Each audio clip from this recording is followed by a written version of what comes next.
Good evening, night owls, and welcome to Whisper Crowley, the place where stories linger long after the lights go out.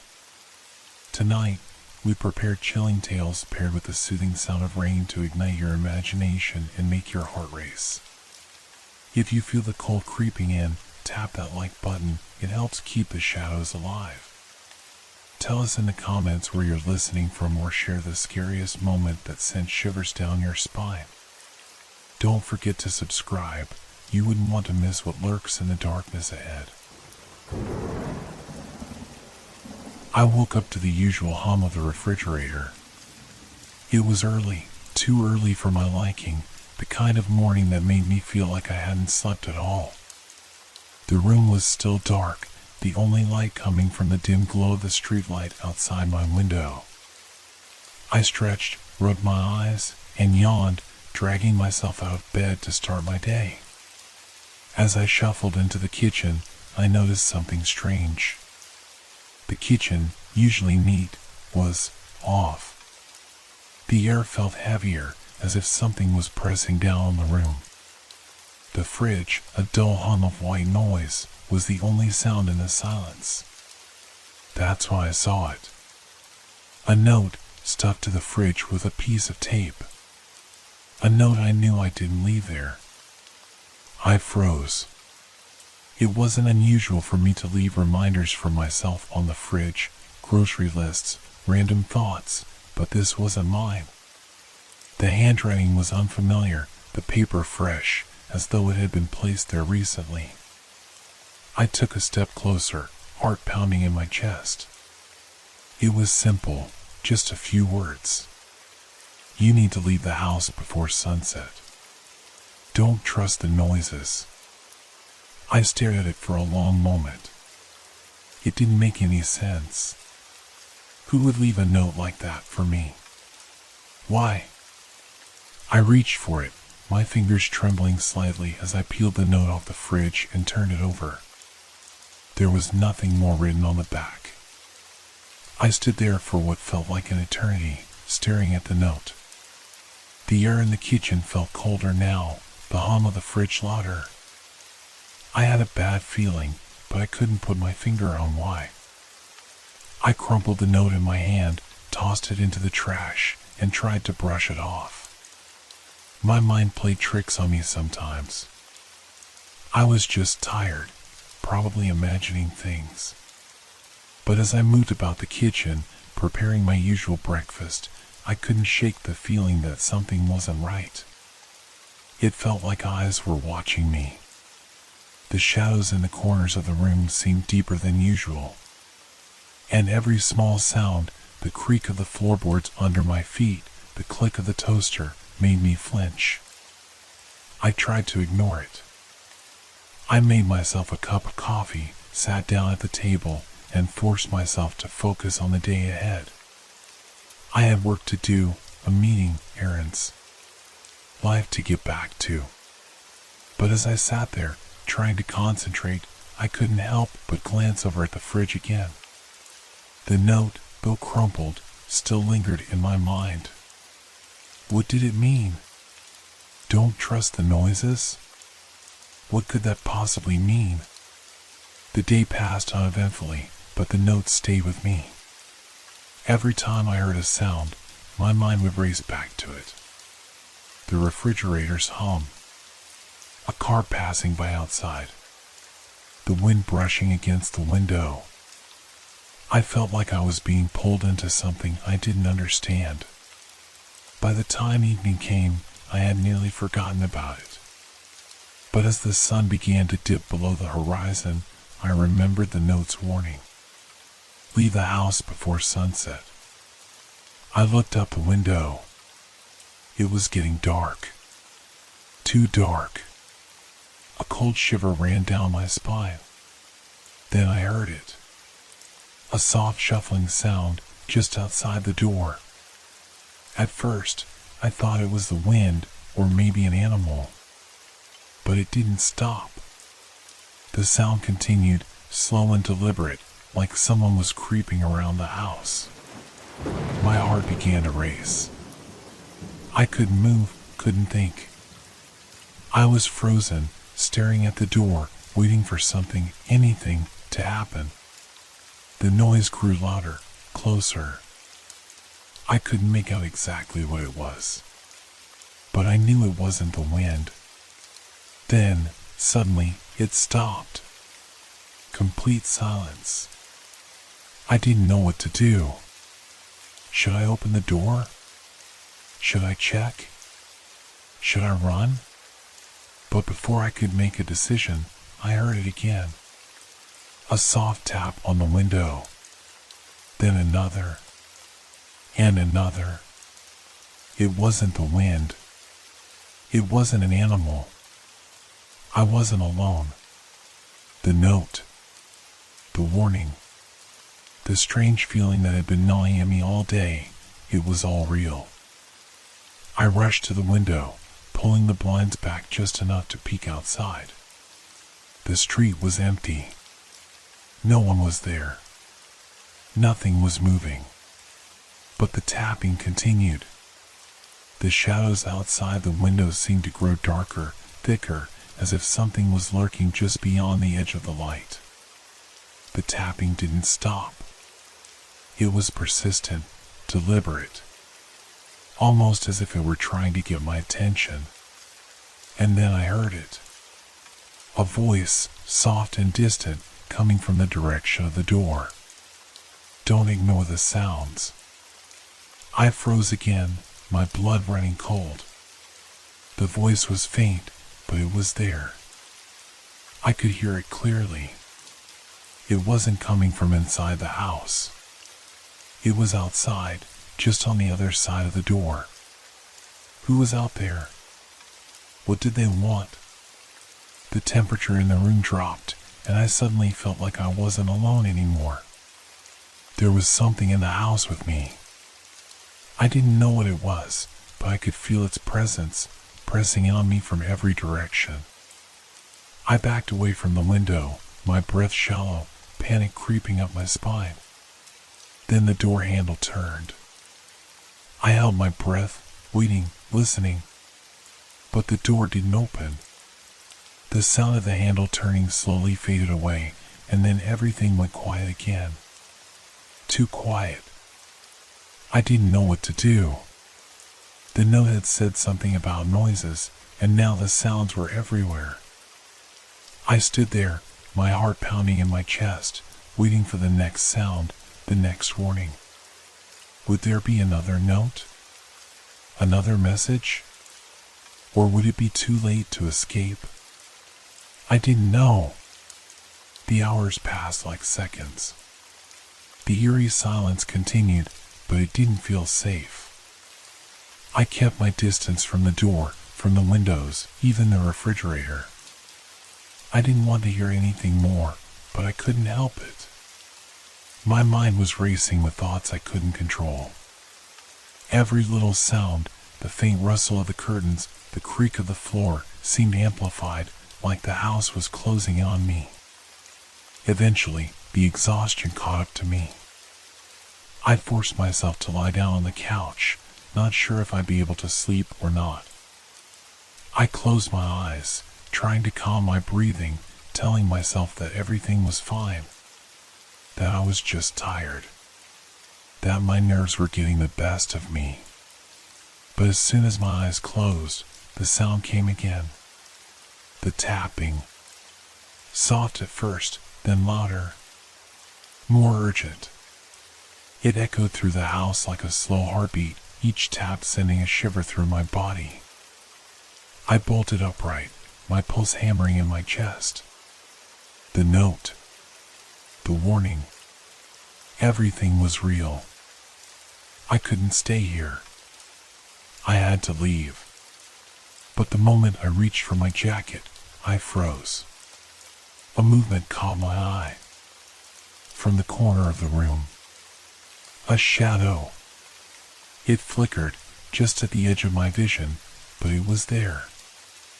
I saw it. I turned to face it, my breath caught in my throat.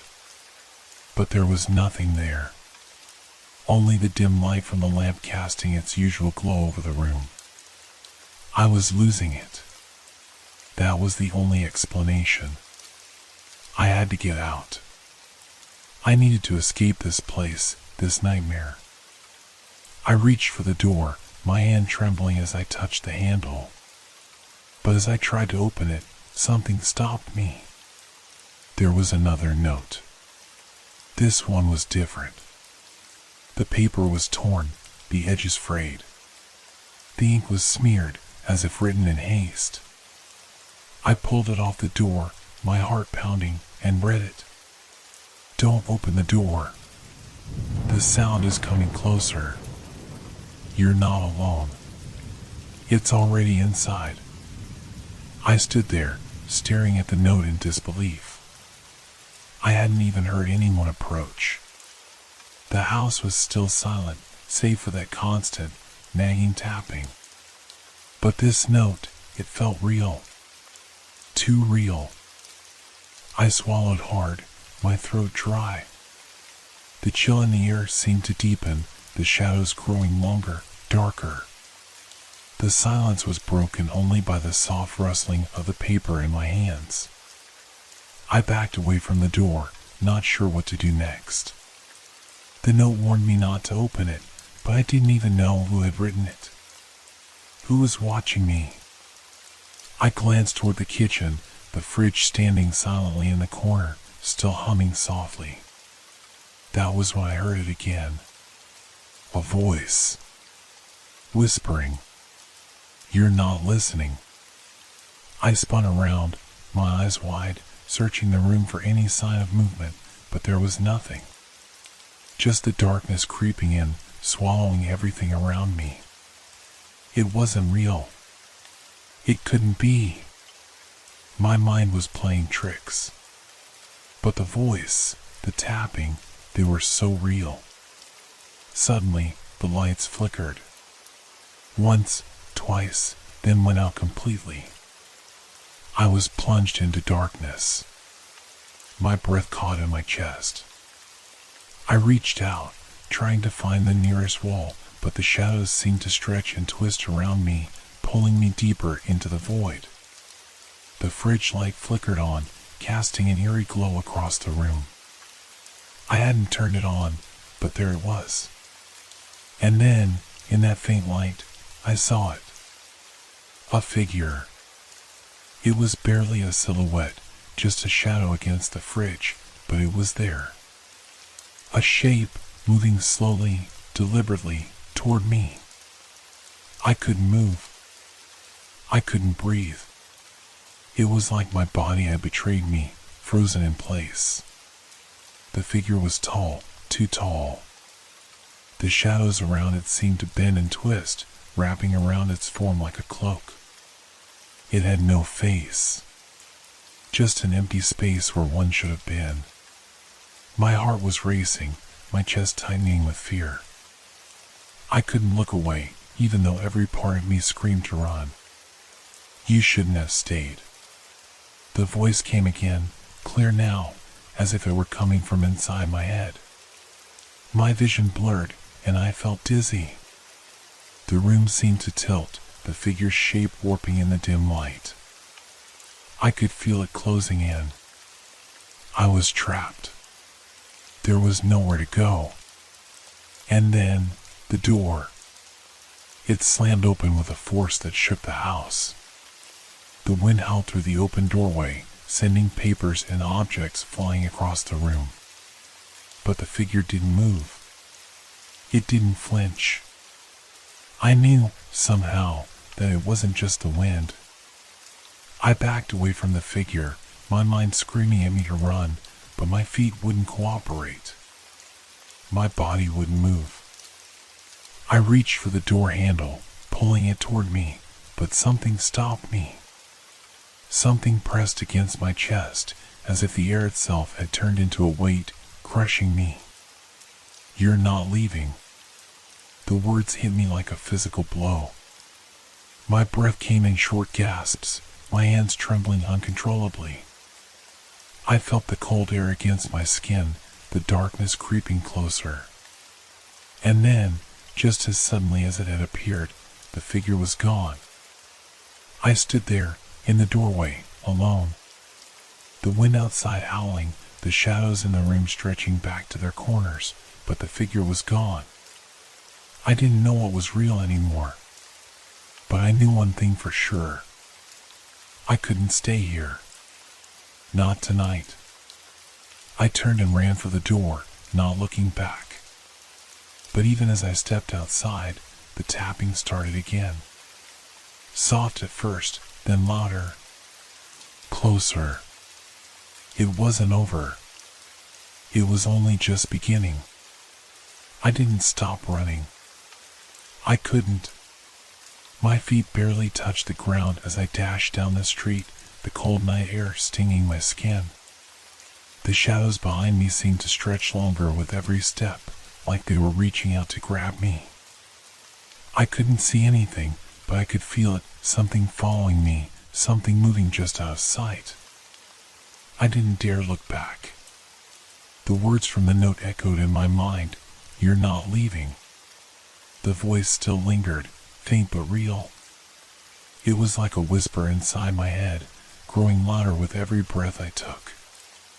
I didn't know where I was going. All I could think about was getting away, as far as possible. I ran down the familiar street, past houses I'd seen 100 times, but now they looked foreign. The world around me felt wrong, like it was shifting and warping, pulling me into something I couldn't understand. The further I ran, the more I could hear it, the tapping. Soft at first, like a faint echo of footsteps behind me. But then it grew louder, more persistent. It was the sound of someone, or something, following me. I turned a corner, gasping for breath, but it was still there. The tapping. It was all around me now, like it was coming from every direction. I glanced behind me once, my heart racing, but there was nothing. No one. The street was empty, the night as still as ever. But the sound was getting closer. I stopped, my chest heaving with panic. I had to think. I couldn't keep running forever. I needed to hide. I needed to get away. Then I saw it. A small alleyway, tucked between two buildings.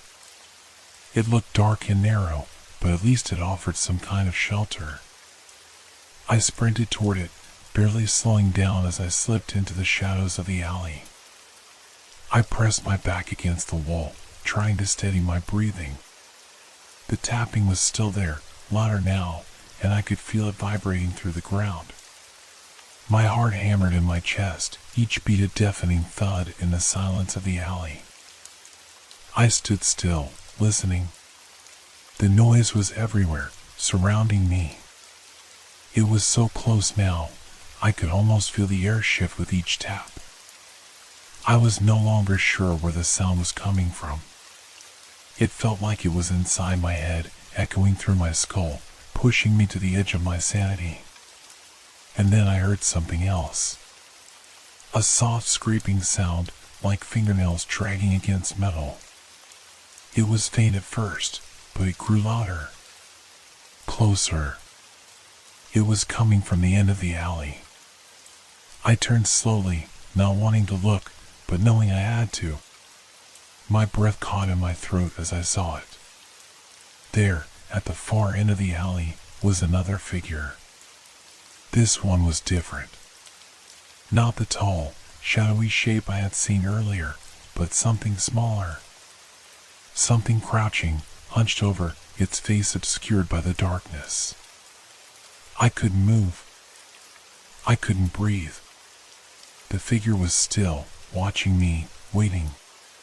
The scraping sound continued, like it was dragging something heavy along the ground. Suddenly, the tapping stopped. Silence. For a moment, I thought it was over. That I had somehow outrun it, escaped. But then, I heard the voice again. "You should have stayed inside." The words felt like a physical presence, curling around me, tightening my chest. The voice was cold, detached, almost amused, as if it knew something I didn't. I tried to back away, but my legs wouldn't move. I was paralyzed, trapped in the alley, my body refusing to cooperate as the figure slowly began to move toward me. Its movements were jerky, unnatural, like it wasn't entirely human. Its limbs stretched out too long, too thin, as if they didn't quite fit. I could hear its breath now, ragged and wet, as it dragged itself closer, scraping its hand along the wall. I couldn't take it anymore. I screamed, a sound that felt foreign in my own throat. I turned and ran again, this time blindly, not caring where I went. I didn't even look back. The street was still empty, but the tapping followed me. Closer. Louder. As if the whole world was closing in around me, its every corner filled with the sound of footsteps I couldn't escape. I reached the end of the alley and stopped, my lungs burning from the effort. I was so tired. So scared. I couldn't keep running forever. I had to face whatever this was. I collapsed onto the sidewalk, my body shaking uncontrollably. The air felt colder now, the world around me growing darker. I looked up, and that's when I saw it. On the wall in front of me, just above the alley's entrance, was another note. "You're running out of time." I didn't know what to do. I didn't know where to go. The tapping was growing louder, and I could feel it closing in on me. There was no escape. But before I could move, I heard it again, that soft scraping sound coming from behind me. I turned slowly, and there, standing in the shadows, was the figure. But it wasn't just one this time. There were more. Dozens. Each one with the same hollow face, the same jerky, unnatural movements, the same cold, wet breath. And they were all coming for me. You should have listened. The voice was louder now, as if the shadows themselves were speaking. I didn't scream this time. I couldn't. I just ran. My legs burned as I sprinted through the streets, the dark figures following close behind, their disjointed movements sending jolts of terror through my spine. Each step was harder to take, each breath a labor. I had no idea where I was running anymore. The world around me had become a blur, shadows stretched and twisted, warping the streets into a maze I couldn't navigate. I couldn't think straight. The only thing that mattered was getting away from them. I was losing track of time. Every second felt like an eternity, and the only thing I could hear now was the relentless tapping of their feet, the echoing scrape of their hands against the walls. It was a sound I couldn't escape, no matter how far I ran. It was everywhere, surrounding me, pressing in on me, suffocating me. But there was something else, something that cut through the panic in my mind. A low, hollow whisper. You can't run forever. I spun around, searching for the source, but there was nothing. The streets were empty, save for the shadows, thick, oppressive shadows that seemed to pulse with the whispers. I wasn't alone. I never had been. The tapping grew louder. I could feel their presence drawing closer, their every movement calculated, predatory. They were patient, waiting for me to collapse, to give in to the fear that was steadily consuming me. I reached the edge of a park, the trees towering over me, their branches swaying like skeletal fingers in the wind. I stumbled into the darkness beneath them, hoping the thick canopy of leaves would hide me, shield me from their eyes. For a moment, there was nothing. No tapping. No whispers. Just the sound of my ragged breath as I crouched behind a tree, trying to steady myself. I was trembling so violently now that my teeth chattered in my mouth. But then, the breeze shifted. The air grew colder, colder than before, as though the night itself was exhaling a chill that cut through to my bones. The shadows around me stretched out, far beyond what was natural, as if they were alive, reaching toward me. I looked down at my hands, my fingers shaking uncontrollably, when I saw it, the fourth note. It was folded neatly, tucked beneath a pile of fallen leaves at my feet. I didn't want to touch it. I didn't want to read it. But something compelled me to open it. I hesitated for a second before I unfolded the paper. They can't be stopped. It's already too late. The words burned into my mind, sending a wave of panic through me. I stumbled backward, my vision blurring. Too late? What did that mean?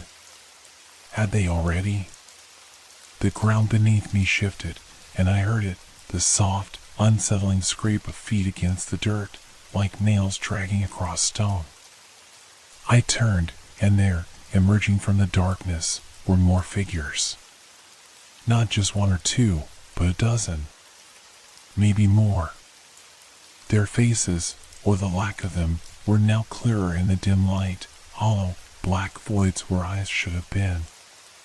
The air seemed to grow even colder as they advanced, their movements slow, deliberate, but relentless. You should have stayed inside. The voice came again, this time louder, almost mocking. It wasn't coming from just one of them, it was coming from all of them, as if they shared a single mind. I couldn't breathe. I couldn't think. The tapping grew faster. Closer. They were closing in on me, and I had nowhere to run. The park felt like a trap, a cage with no escape. In a blind panic, I turned and bolted again, running deeper into the park, not knowing where I was going or what I was hoping to find. The sounds of their pursuit rang out, growing louder with each step I took. They were gaining on me. Then, I saw it. A small house, barely visible through the trees, its windows dark. It looked abandoned, like something out of a nightmare. But it was something, it was a place, a structure that might offer shelter. I didn't think, I just ran toward it, throwing open the creaky gate and rushing up the steps. The door was slightly ajar. I didn't hesitate. I burst inside, slamming the door behind me. For a moment, I stood there, my hand still on the knob, trying to catch my breath. The house was silent. The air inside was stale, musty, but there were no sounds of pursuit. No tapping, no whispers. I let out a shaky breath, relief flooding over me. I had made it. I was safe, at least for now. But that relief quickly turned to dread when I saw the note. It was on the floor, right in front of me. I hadn't noticed it when I first entered. I bent down, my fingers trembling as I reached for it. The paper felt cold to the touch, unnatural. I unfolded it slowly, knowing what I would see even before I read the words. They're here. I froze. The hair on the back of my neck stood up. I turned slowly, my eyes scanning the dark corners of the room. The silence was deafening. The house was still, yet I could feel something lurking in the shadows, something waiting, watching. I heard a soft sound behind me. A whisper, too faint to understand, but it was there. I turned quickly, but there was nothing. Just the empty space of the room. Then the door behind me creaked open. I couldn't breathe. The tapping started again. This time, it wasn't coming from outside the house. It was coming from the hallway. And it was getting closer. The tapping was louder now, closer, echoing through the hollow halls of the old house. Each tap felt like a hammer striking my skull. The walls seemed to pulse with it, the sound growing more chaotic, more frantic. I wanted to scream, but the words wouldn't come. I was frozen, my body gripped by a terror I couldn't escape. The door creaked again, a low, mournful sound that sent a ripple of cold down my spine. I glanced over my shoulder, my eyes wide with fear, but the hallway was empty. Just shadows. Yet I knew they were there. I could feel their presence, thick in the air, watching, waiting. I backed away slowly, my heart thundering in my chest. The floor creaked beneath me, the wood groaning with every step I took. I couldn't take my eyes off the hallway, waiting for the figures to emerge from the darkness. The whispers came again, distant but growing louder with each passing second. They were everywhere. I couldn't tell where they were coming from. It was like the house itself was alive, its very walls whispering in a language I couldn't understand. I turned around, desperate to find another exit, but the house seemed to shift around me, each corner more distorted than the last. The walls felt closer, the ceilings lower. The house was closing in. Then, I saw it. The final note. It was pinned to the wall, right in front of me, as if it had materialized from the shadows. My fingers shook as I reached for it. The paper felt cold and brittle in my hands, as though it had been waiting for me to touch it, for me to read it. I unfolded it with trembling hands, and the words hit me like a slap in the face. You should have listened. Now it's too late. I gasped, my breath catching in my throat. I didn't understand. What did it mean? Too late for what? The tapping stopped.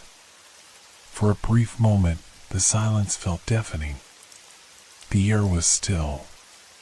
Too still. And then, the door to the hallway slammed open with such force that the walls shook. The figures poured into the room. They were no longer just shadows. They were fully formed, their grotesque, distorted bodies emerging from the darkness like twisted mannequins. Their limbs stretched impossibly long, their faces voids of black, their mouths twisted in grotesque grins. And they were all looking at me. The whispers became a chant, a low, guttural sound that filled the room, vibrating the very air around me. Too late. Too late. Too late. I stumbled backward, my legs shaking so violently I almost collapsed. The room seemed to spin, the walls closing in on me. I couldn't breathe. I couldn't think. My vision blurred as the figures closed in, their movements deliberate, slow, but inevitable. I tried to scream, but the sound was strangled in my throat. I tried to run, but my legs wouldn't cooperate. The figures were all around me now, their eyes, or the absence of eyes, boring into me. Their hands reached out, long fingers twitching with anticipation. It's over, a voice said, the same cold, mocking voice that had followed me since the beginning. And then, the shadows moved. They surged forward, faster than I could comprehend, their cold hands gripping me, pulling me into the darkness. The world around me became a whirlwind of limbs, voices, and nothingness. The air was thick with the smell of decay, suffocating me, and I could feel myself being dragged away, deeper into the shadows. I tried to fight, but it was no use. The figures were too strong, too relentless. They were everywhere, their cold fingers digging into my skin, their whispers growing louder until I couldn't hear anything else. You should have stayed inside. The last thing I felt was a sharp pain in my chest, as though something was tearing me apart. And then, everything went dark. When I woke up, I wasn't in the house anymore. I was outside. In the park. The trees were still. The air was cold, but there was something wrong. The world was silent. The usual noises of the night, the wind, the distant hum of cars, the occasional bark of a dog, were gone. It was as though the world had stopped, holding its breath. I stood up slowly, my body aching, my mind foggy.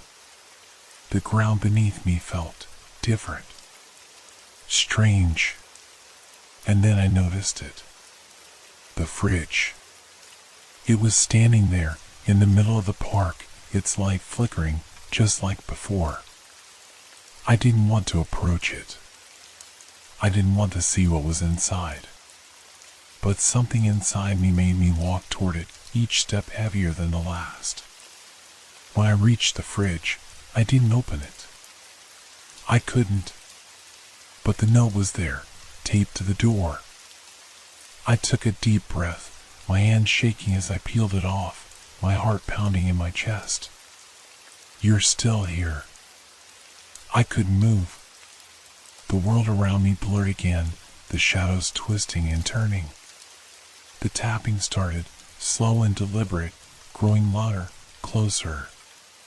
And then I realized it was never over.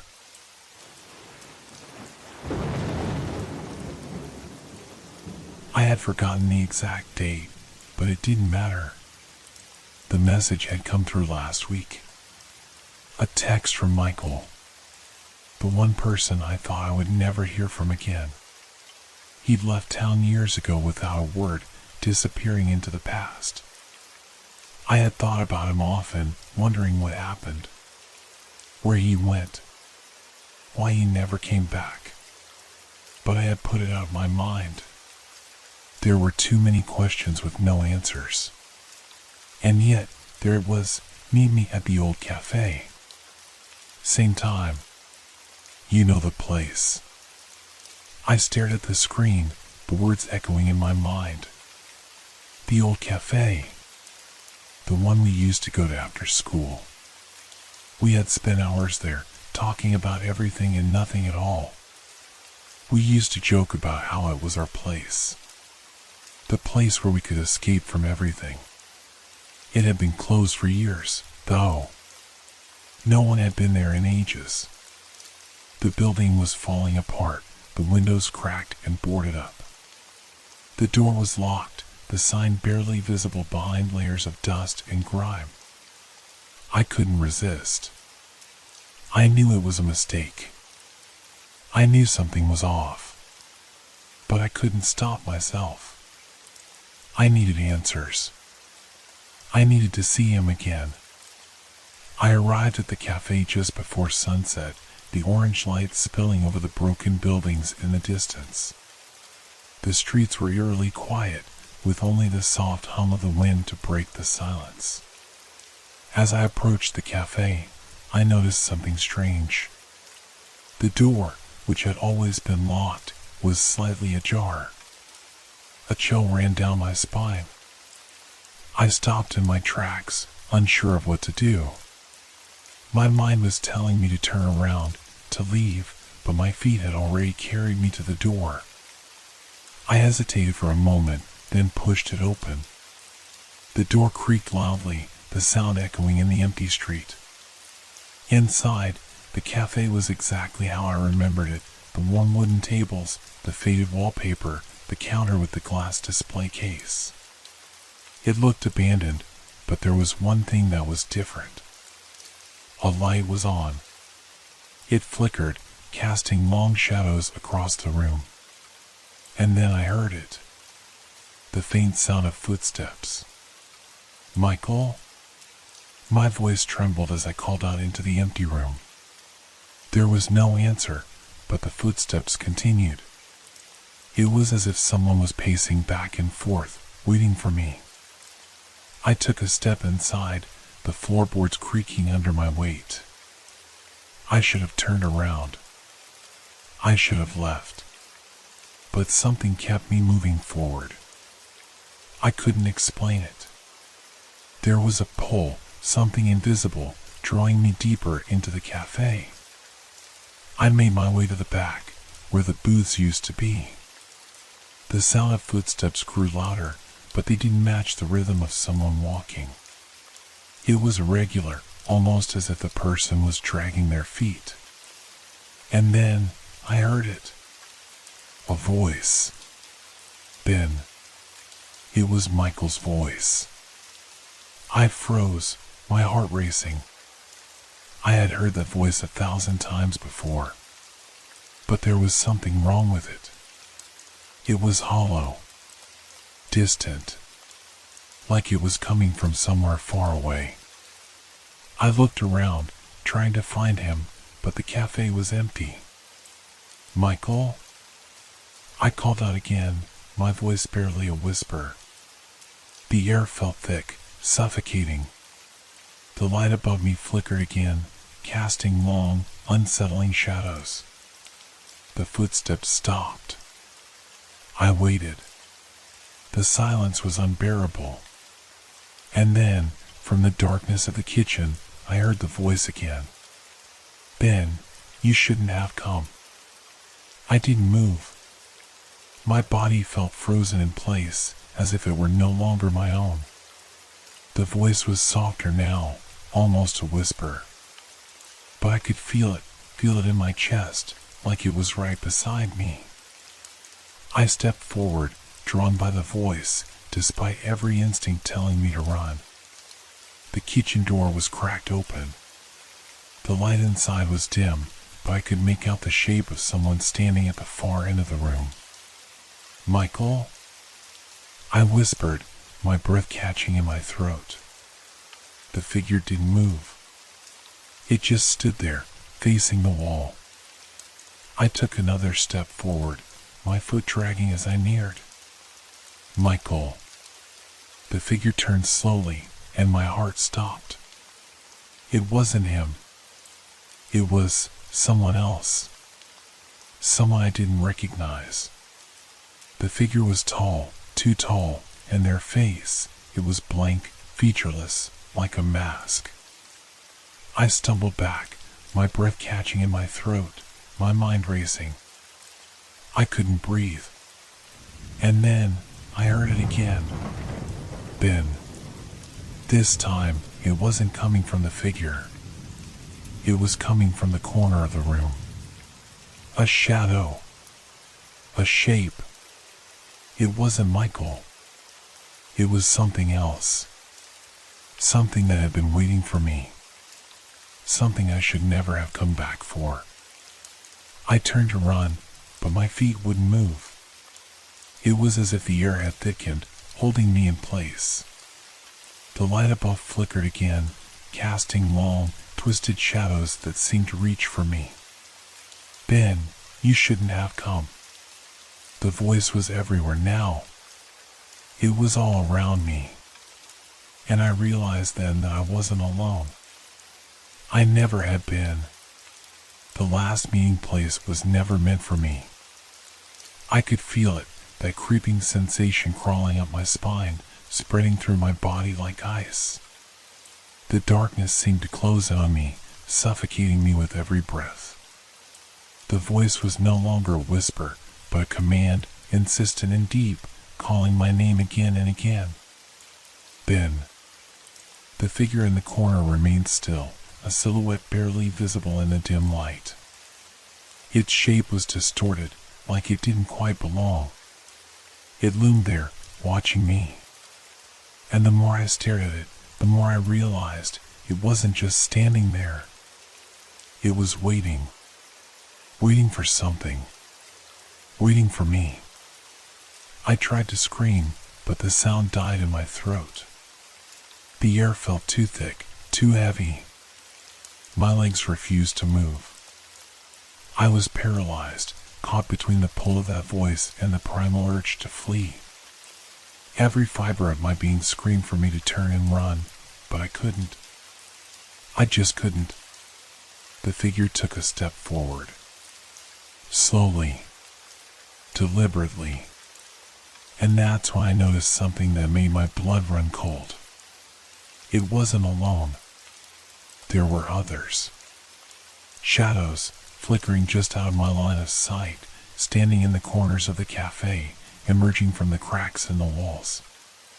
They weren't human. Not anymore. Their forms were bent and warped like twisted reflections in a shattered mirror. They stared at me with eyes that weren't eyes, empty, hollow, black pits that seemed to pull me in like they were trying to swallow me whole. Then, I felt a voice wrap around me, pulling me closer to the figure. Its blank face twisted into something like a smile, but it wasn't a smile. It was something darker, something that didn't belong in the world of the living. I wanted to look away, but I couldn't. The more I stared at it, the more my body seemed to lose control. My hands began to tremble, my breath shallow and ragged. "You shouldn't have come," the voice said again, but this time it didn't sound like Michael. It sounded like something else. Something ancient and cold, something that had been waiting for me. I didn't know why I was still here. Why hadn't I left? I could have just walked away. But for some reason, I felt trapped. As if the very walls of the cafe had reached out and held me in place. There was no way out. No escape. The door was closed. The windows, once broken and boarded up, were now whole. The shadows in the room shifted. They were closer now. More tangible. More real. I could hear their movements, like the sound of dry leaves rustling in the wind. But there was no wind. It wasn't natural. It felt wrong. I didn't dare turn around, but I could feel their presence behind me, closing in. The air grew colder, colder still, until I could see my breath misting in front of me. The chill settled in my bones, numbing my limbs, making every movement feel like it took an eternity. "Michael," I whispered again, my voice barely audible. There was no answer. But the shadows seemed to pulse in rhythm with my heartbeat. It was as if they were feeding off my fear, feeding off my doubt. Was this a dream? Was this real? My mind raced, trying to rationalize the impossible. But the longer I stood there, the more I realized that it didn't matter. None of it made sense. And then I saw it. In the farthest corner of the cafe, just beyond the counter, there was another figure. A person. I could see the outline of a man standing still, watching me. I could feel his gaze, even though his face was hidden in shadow. But I knew it was Michael. For a moment, I thought maybe this was some sort of joke, a cruel prank. But deep down, I knew better. This was no joke. Michael wasn't here. Not really. The figure stepped forward. I could see it more clearly now. His face was pale, his eyes wide open and staring, but there was something about it that was off. His expression was vacant, his lips drawn into a thin line.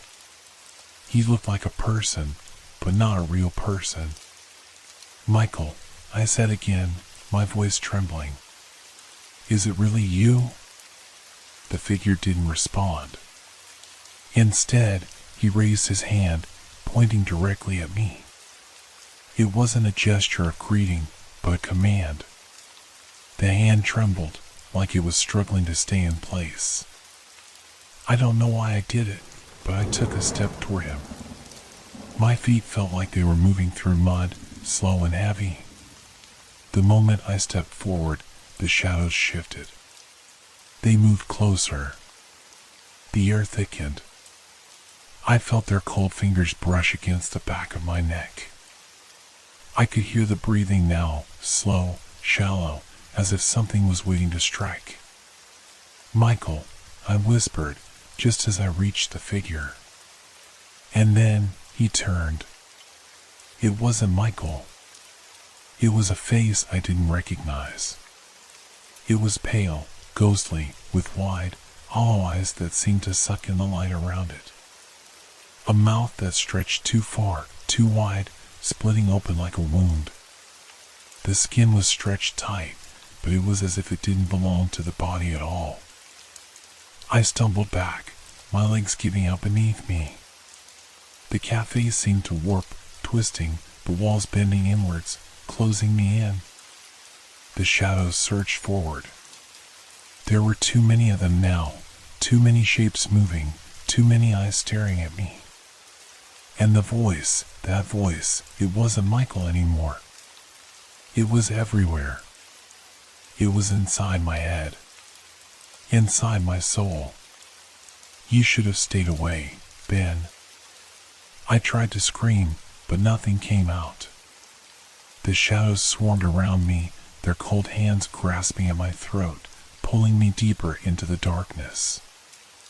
I couldn't breathe. I couldn't think. The last thing I saw before everything went black was the twisted face grinning at me. And I knew I had made a mistake. A mistake that would cost me everything. When I woke up, the first thing I felt was the weight of silence. It was deafening, like the world had stopped moving. My body felt heavy, and the air around me was thick, oppressive. I tried to sit up, but my muscles refused to cooperate. My head spun, and my chest ached, as though I had been holding my breath for too long. I could taste something bitter in my mouth, and when I opened my eyes, I was met with darkness. Where am I? I blinked, trying to focus, but nothing made sense. The room I was in felt unfamiliar, but strangely familiar at the same time. The walls were cracked and peeling, and the floor was cold beneath me. I tried to stand, but my legs gave way. I fell back onto the hard ground, my heart pounding in my chest. What is this place? I managed to prop myself up, using the wall for support. As I slowly stood, I realized something. The air was different here. It was thicker, colder. The shadows clung to the corners, moving in ways that shouldn't be possible. I could hear faint whispers, but they weren't words. They were just sounds, like static, buzzing in the back of my mind. Is this some kind of dream? I looked around again, my eyes scanning the dim, claustrophobic space. There were no windows, no doors. Just endless, twisted walls that seemed to bend in on themselves. The floor was covered in dust and debris, like no one had been here for years. But there was something about the dust. It wasn't normal. It was alive. It shifted in places, swirling around as though it had a mind of its own. Suddenly, I heard it. A faint, distant sound.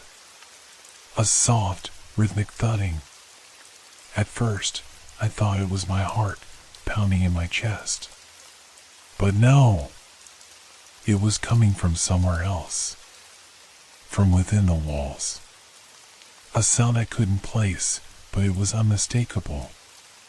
Someone, or something, was moving. I froze. No. Not again. I stepped back, my heart racing. The air felt suffocating, pressing in on me from all sides. The whispers grew louder, more frantic. I could hear my name again and again, but it wasn't a voice I recognized. It wasn't Michael. It was something else. Something that didn't belong here. Then, I spun around, my breath caught in my throat. The voice was everywhere, coming from the walls, the floor, the air. It surrounded me, smothering me. I had to get out. I had to find a way out.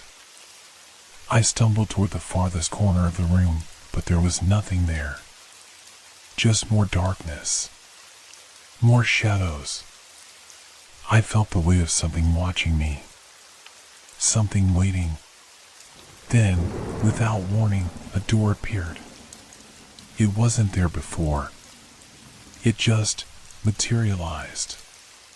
It was an old wooden door, weathered and worn, the paint chipped away in places. There was no handle, no keyhole, just a blank surface, as if it had always been there. Should I open it? I hesitated, my hand hovering just inches from the door. I could feel the temperature drop even further. A cold that seeped into my skin, into my bones.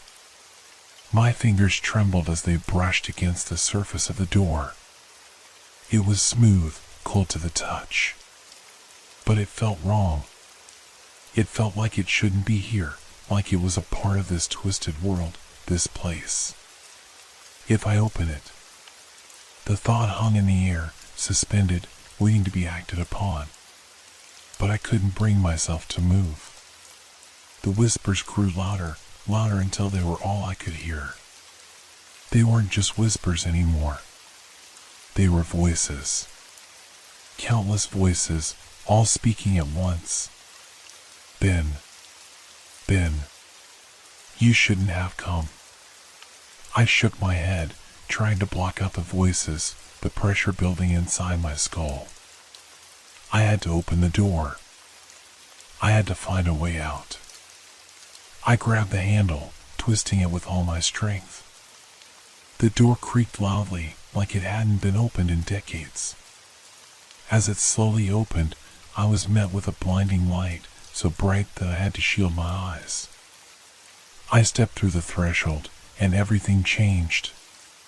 The air felt lighter, warmer, but at the same time, more oppressive. I was no longer in that dark, suffocating room. I was standing in the cafe. The one I had known so well. The one I had been in just moments ago. But something was wrong. Everything was wrong. The tables were overturned, the chairs scattered haphazardly across the floor. The once familiar smell of coffee and old wood was gone, replaced by something foul. Something decayed. The walls, once decorated with photos and signs, were now covered in strange markings, symbols I didn't recognize. They glowed faintly, casting an eerie light across the room. And then, I saw them. The shadows were back. But this time, they were different. They were more defined, more solid. They had shape. They had form. And they were moving, slithering across the floor, creeping toward me. Ben. The voice was louder now, coming from the figure at the back of the room. The one I had seen before. Michael's face. The twisted, pale version of Michael. He was standing by the counter, his expression blank, his eyes wide open but unseeing. But it wasn't him. It was the same figure I had seen before, the one who had been waiting for me. The one who had smiled that unnatural, grotesque grin. It was the one who had called me here. I felt the weight of its gaze on me, like it was pushing me, forcing me to move. Ben, it whispered again. You shouldn't have come. I could hear the voices all around me now, growing louder. The shadows were closing in. They were everywhere. I turned to run, but there was nowhere to go. The door I had entered through was gone. There was no escape. No way out. And then I realized something. This wasn't the cafe. Not anymore. This was a place between worlds. A place where the dead lingered, where the shadows fed on the living. And I was trapped. Forever. I opened my mouth to scream, but no sound came out. The shadows rushed toward me, engulfing me in darkness, suffocating me in their cold embrace. And I understood, too late. I had been invited here. Not by Michael. Not by anyone I knew. I had been invited by something else. Something far older, far darker than I could ever comprehend. And now, there was no turning back. I don't know how long it's been since the shadows swallowed me whole. Time doesn't seem to exist here, not in the way it used to. It's like I'm stuck in a loop, trapped in the same moment, unable to escape. When I opened my eyes again, I was back in the cafe. The same one. The one I thought I had escaped from. The walls were cracked and stained, but the faint glow of the symbols still lit the room with their unnatural light. The furniture was still scattered about, the same overturned tables and chairs. The shadows, too, were back, lurking in the corners, moving with a slow, deliberate rhythm. And he was there. The figure, the one with Michael's face twisted into something unrecognizable. It was watching me. No. It was waiting. It was always waiting. Then, the voice echoed in my head, but it wasn't just a whisper anymore. It was real. The sound seemed to come from everywhere and nowhere at once, pressing down on me, making my chest tighten with every passing second. I turned around, looking for a way out. But the door, the one I had come through, was gone. Again. There were no windows, no exits. Only the dark, suffocating space that felt like it was closing in on me. The shadows were moving now, slowly, like they were circling me. I could feel them pressing in on all sides, getting closer. My heart was racing. My breath was shallow. I was trapped. I couldn't think. I couldn't breathe. Ben, don't you remember? The figure said again, its voice seeping into my skin, into my very soul. This is where we always meet. I wanted to scream. I wanted to fight back, to do something. But I couldn't. My body refused to move. I could barely even breathe. This is the place where it all ends, the figure said, its grin stretching impossibly wide. And where it begins again. I couldn't understand. I didn't understand. I had been here before. I had seen this. I had heard these words. But I couldn't remember how or when. The shadows were no longer just shadows. They were alive. They were swirling, twisting into shapes, moving like creatures of their own. They weren't just following me. They were guiding me, pushing me forward, forcing me toward that figure, toward that smile. And then it clicked. This wasn't just a nightmare. This wasn't some twisted hallucination. This was real. I had been here before. I had met this figure before. I had been trapped here before, again and again, in this endless cycle. I was caught in a loop. The memories flooded back, fast and overwhelming. Michael's invitation. The promise of a meeting. The cafe I had chosen, the one we had always gone to. The place where everything had started and ended. I had thought I was just meeting my old friend, but no, this place, it wasn't just a cafe.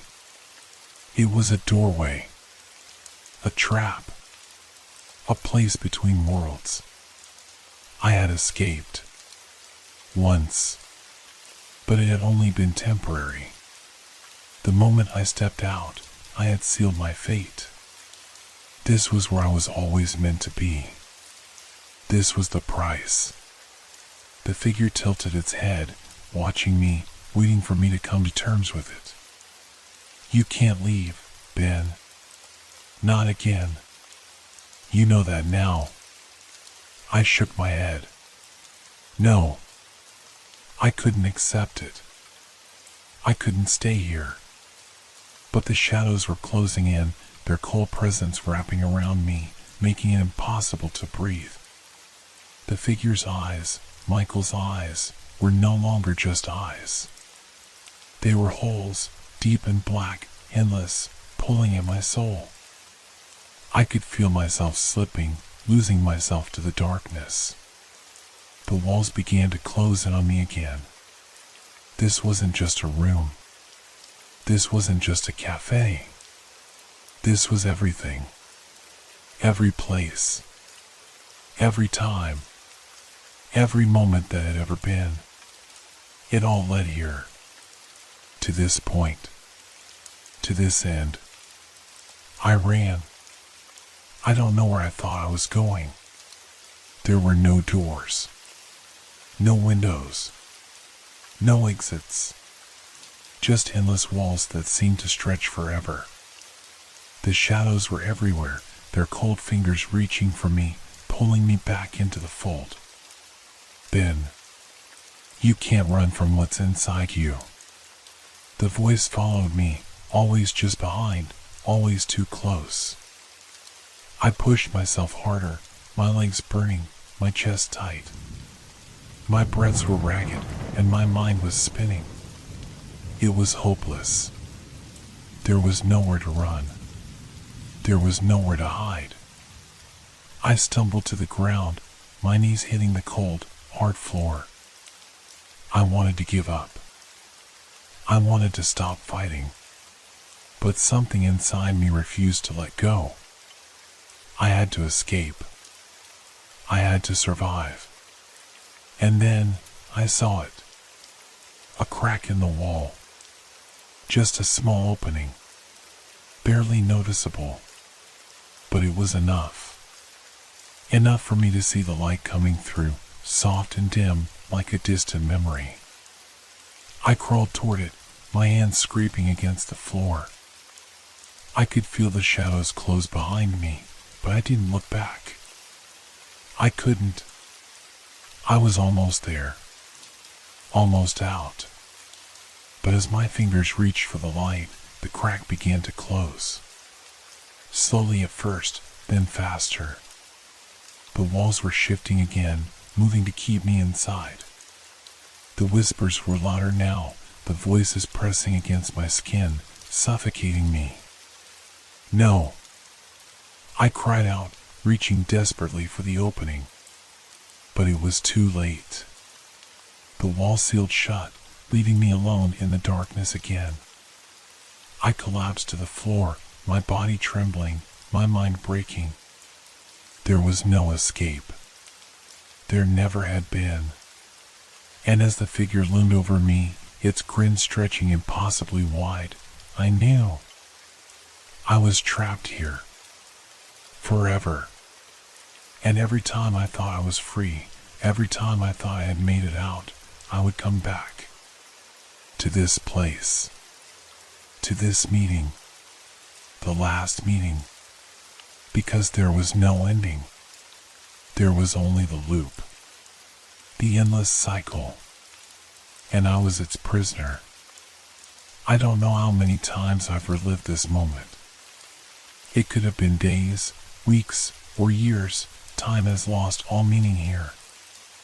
I've tried to break free, to find any way out, but each time I run, each time I scream, the walls close in. There's no escape. The shadows are still here, circling, whispering, pressing in from all sides. The figure with Michael's face watches from the far corner, its grin never fading. It knows. It knows that I can't leave. It knows that I'm trapped, caught in a place between worlds. Between life and death. Between everything and nothing. Every time I close my eyes, I see the same thing, the same walls, the same twisted, dimly lit cafe, the same oppressive air, thick with whispers. I try not to think about it, but I can't escape the truth. I've been here before, and I will be here again. There's no going back. This is my prison.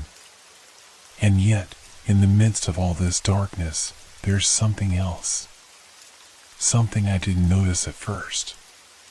Something small, almost insignificant, but undeniably there. A door. It wasn't here before. Or maybe it was, and I just didn't see it. But now it stands before me, clear and undeniable. It's just like the one I found before, old, wooden, worn, but it's different. It doesn't belong in this place. Is this the way out? I can feel it. A strange, magnetic pull drawing me toward it. I don't know if it's the right choice. I don't know if I can trust it. But I can't stay here any longer. I can't keep walking in circles. I can't let this place claim me. I step forward, my legs trembling beneath me. The shadows recoil as if they sense what I'm about to do.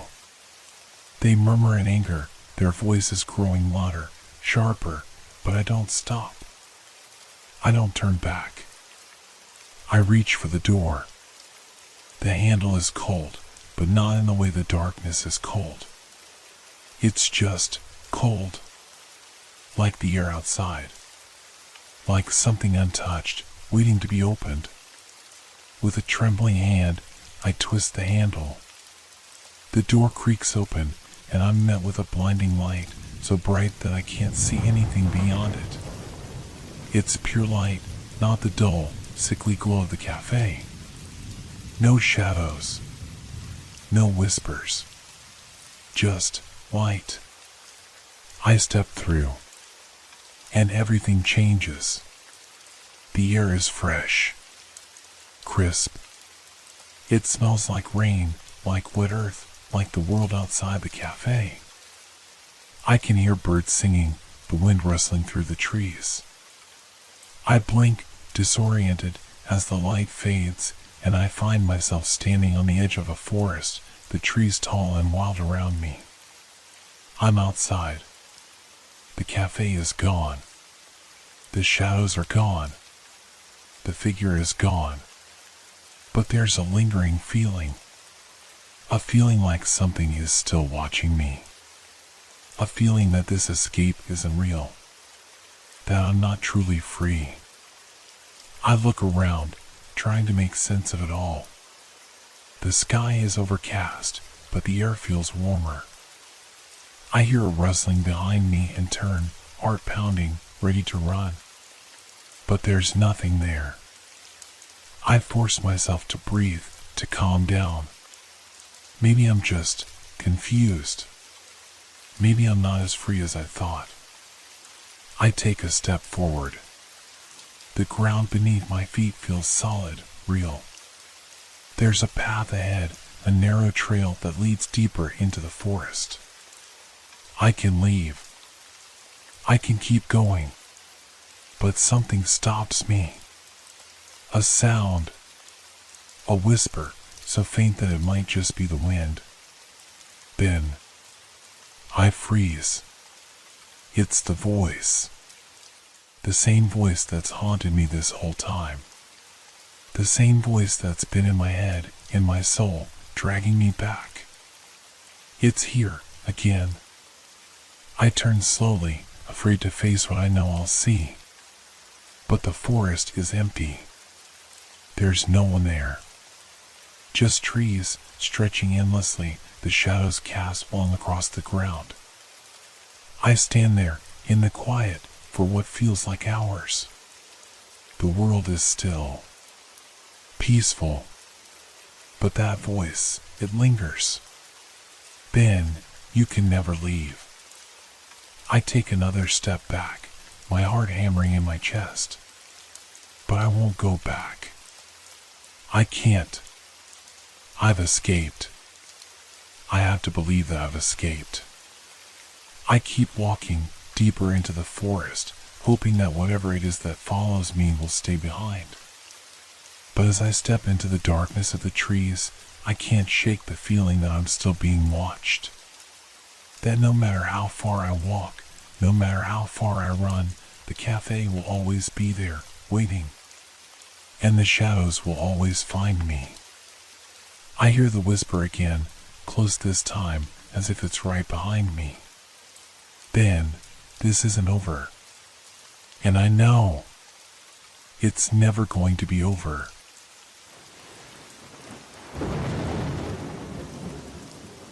Have you ever had a feeling that something is watching you, even though you're completely alone? A sensation that creeps up your spine, makes the hairs on the back of your neck stand up, and fills the room with an unshakable unease? I hadn't thought much about it until the day the counter appeared. It was a typical evening, nothing out of the ordinary. I had just gotten home after a long day at work, the usual exhaustion weighing heavily on my shoulders. The apartment was quiet, too quiet. It was the kind of silence that feels a little too thick, almost as if it's trying to keep something hidden. But I paid no mind to it. At least, not at first. I dropped my bag by the door and moved toward the kitchen, eager to make myself something warm to eat. The light in the room flickered briefly, a momentary lapse that was easily explained away. Maybe the bulb was loose. Maybe the wiring was a bit old. It wasn't uncommon. But as I entered the living room, something stopped me cold. On the coffee table, sitting where I had never left anything, was an electronic device. I stared at it for a moment, my mind struggling to comprehend what I was seeing. It was small, sleek, with a black screen and a row of buttons on the side. It didn't look like anything I owned, and I was certain it hadn't been there before. I reached for it cautiously, my fingers brushing the smooth surface. The screen blinked to life as soon as I touched it, the numbers on the display immediately catching my eye. It was a counter. But not just any counter. It was counting down. I blinked, unsure if my eyes were playing tricks on me. The numbers were moving slowly at first, minutes ticking away. 299, 298. I swallowed, unease settling in my gut. I didn't know what it was, but I knew it wasn't supposed to be here. Why was it counting down? I took a step back, my heart starting to beat faster. The device seemed to pulse with a quiet energy, as if it had a life of its own. My eyes darted around the apartment, half expecting someone to jump out from behind the couch or the curtains, but there was nothing. I was alone. Maybe it was some kind of prank. Maybe someone had slipped it into my apartment as a joke, and now I was the unsuspecting fool. That seemed like the most reasonable explanation. But as I stood there, my gaze fixed on the numbers, I couldn't shake the growing sense of dread.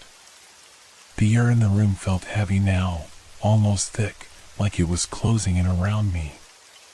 It was the kind of feeling you get just before something bad happens. You know it, but you can't explain it.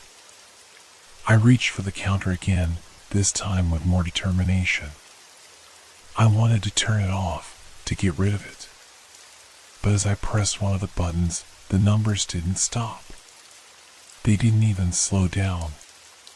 They continued to tick down at the same steady pace, unaffected by my touch. That's when I realized something. The counter was counting down to 0. But what would happen when it reached 0? I tried to shake off the unease that was crawling up my spine. It was just a stupid device. Maybe it was broken. Maybe it was malfunctioning. I could leave it, forget about it. I could just ignore it. But somehow, I knew I couldn't. I couldn't walk away. Something about the counter, something about the way it hummed in the quiet room, kept pulling me back to it. I couldn't stop staring at it, as if it was somehow drawing me in. The numbers on the screen ticked away. I couldn't look away. I couldn't move. And as the minutes passed, the air in the room grew colder. I shivered, wrapping my arms around myself. It felt as though the temperature was dropping, as though the space around me was shifting. But I couldn't explain it. It didn't make sense. When the counter reached 50, I heard a sound from the kitchen. A soft, almost imperceptible rustling, like something was moving in the other room. My heart skipped a beat. I wasn't alone anymore. I froze, every muscle in my body locked in place. The rustling stopped, but the feeling of something being there didn't. The hairs on the back of my neck prickled again. I swallowed hard, trying to dismiss the thought that was creeping into my mind. It couldn't be. I was alone. There was no one else here. But the rustling had been real. I slowly turned my head back toward the counter. The numbers on the screen had dropped to 45. Time was running out. What would happen when it reached 0? I wasn't sure, but I had an overwhelming feeling that I didn't want to find out. The seconds ticked by, each one heavier than the last. The silence of the apartment grew thick, suffocating. The rustling from the kitchen started again, louder this time, followed by a soft click. A light flickered in the corner of the room. I turned my head, my pulse racing, but there was nothing there. Nothing but the dim light that barely illuminated the darkened apartment. The counter flashed again. 30 seconds.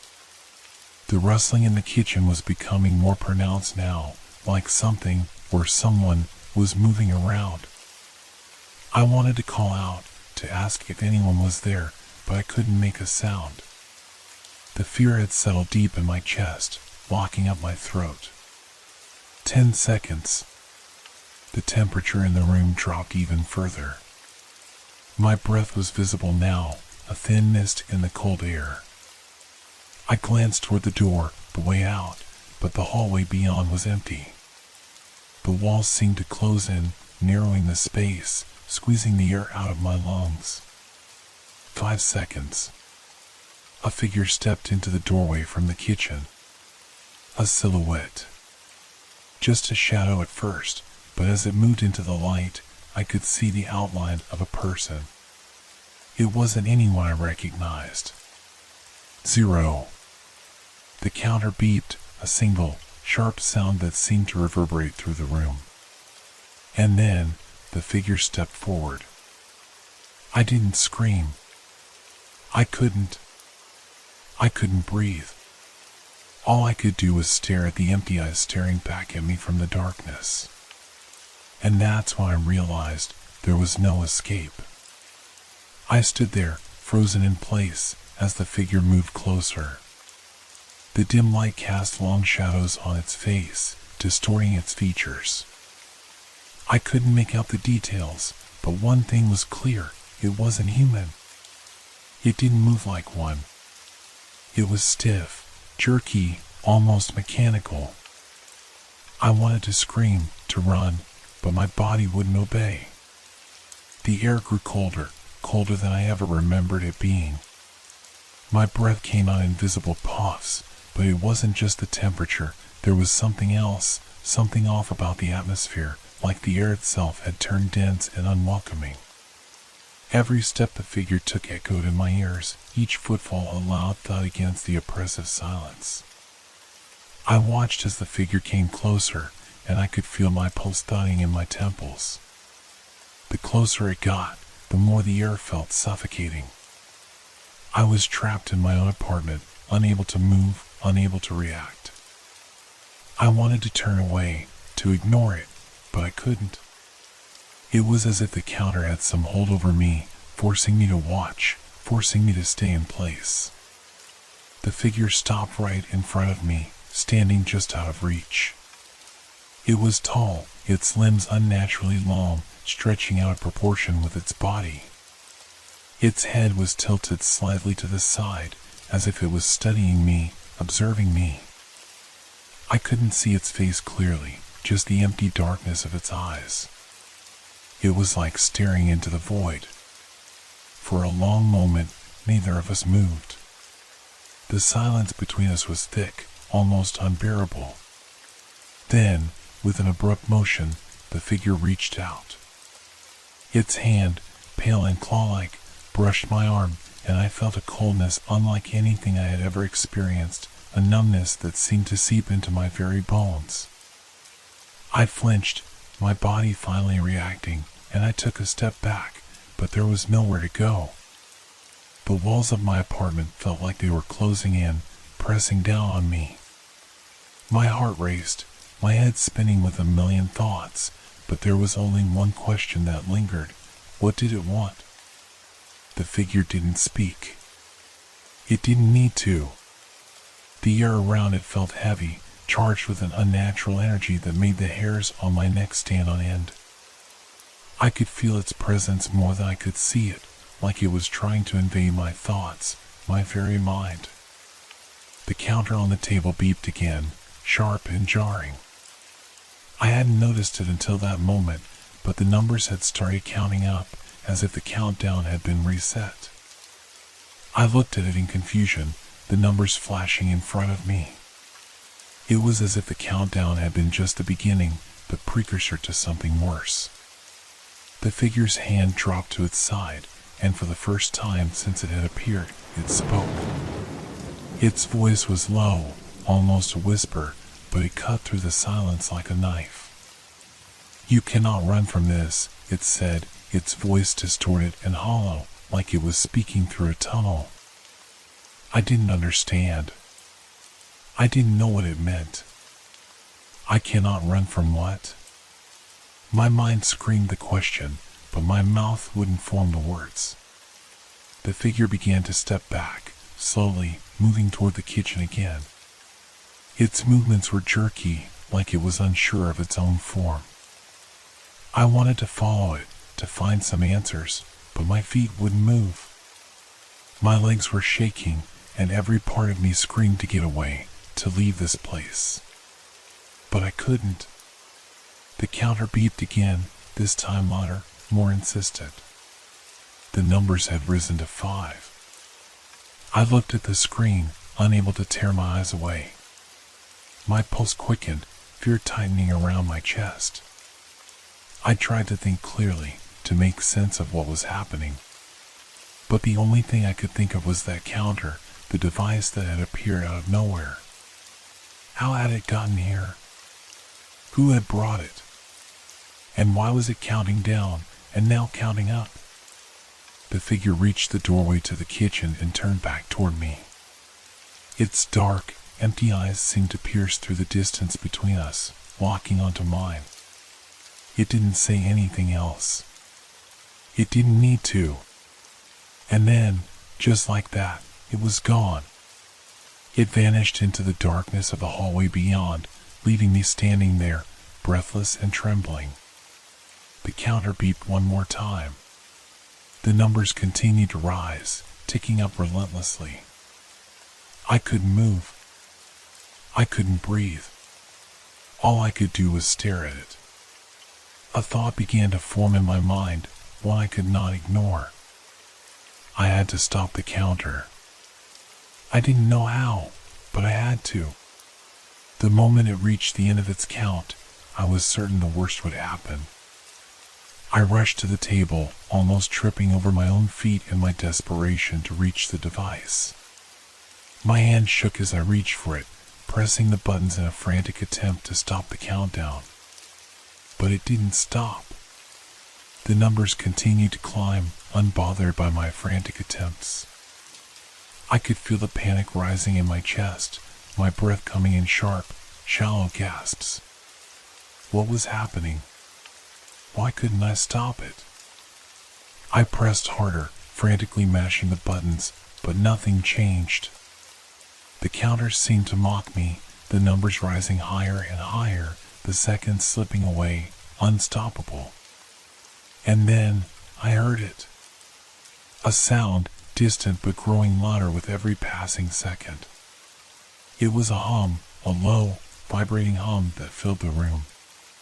It was coming from the walls. I turned quickly, my eyes scanning the apartment, but everything looked the same. The walls were still there, the furniture still in place. Nothing had changed. But the hum grew louder, deeper. It was vibrating through the floor, the walls, through my very bones. The apartment felt like it was vibrating with it, the air heavy with a pressure that made it hard to breathe. I turned back to the counter, my fingers still trembling on the buttons. The numbers had reached 50. And that's when I realized I had no control anymore. And I could hear something else now, footsteps. Slow. Heavy. And they were coming closer. There was no escape.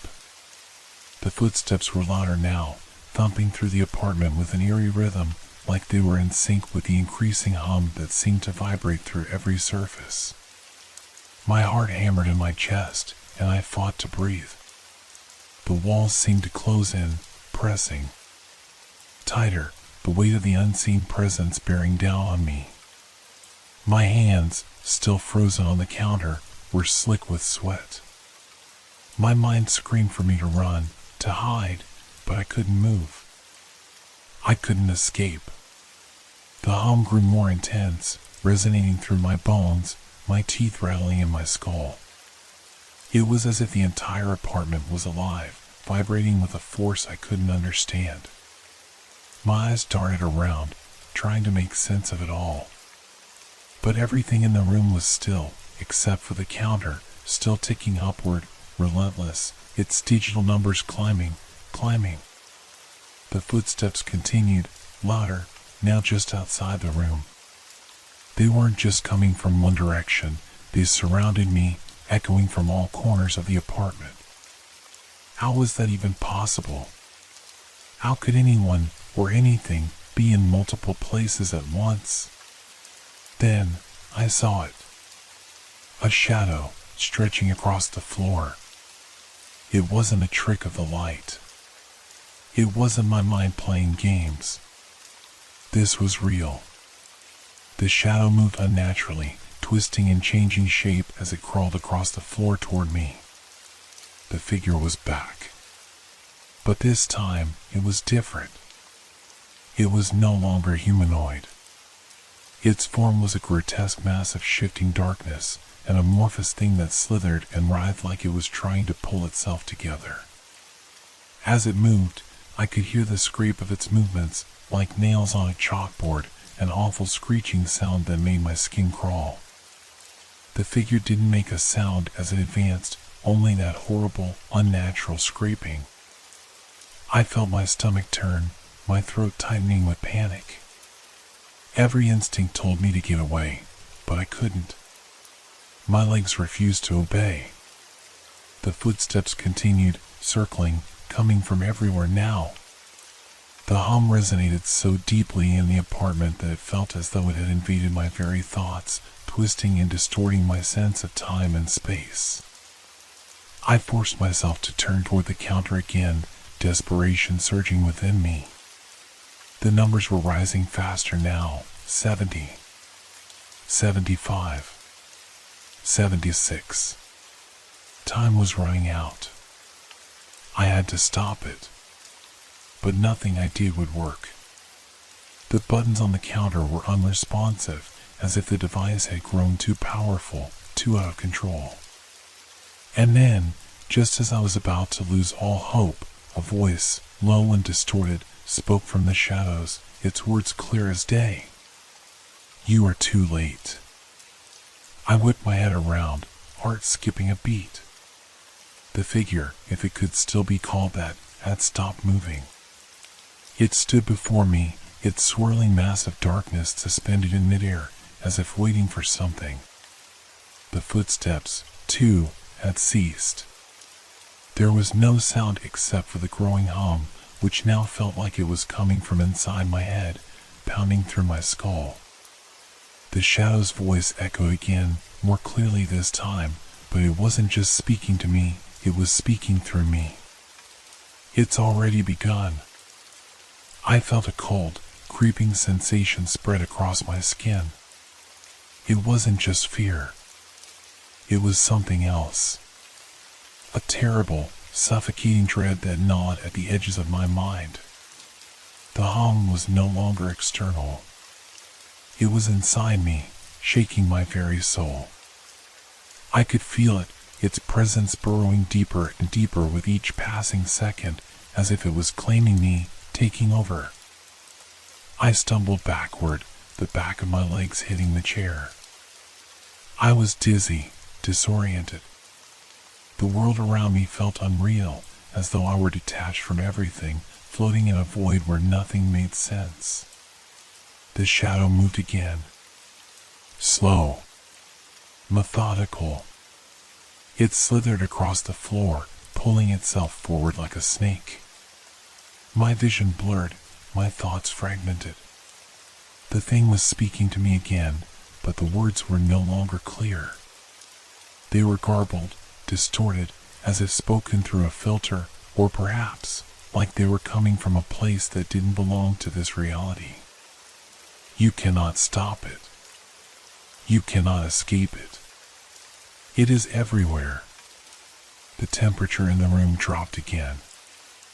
I could see my breath, visible and swirling in front of me like smoke. I could feel it, that presence, filling the apartment. It was in the walls. It was in the air. It was in me. And as I stared at the counter, the numbers continued to rise. 82. 83. I had no more time. It was happening.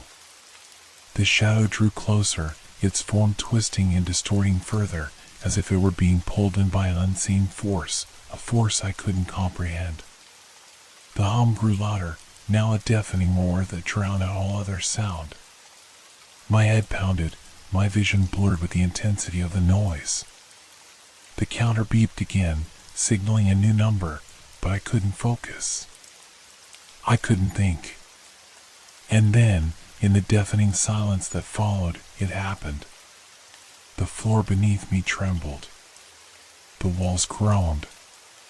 The very foundation of the building seemed to shake, as if the entire apartment was coming apart at the seams.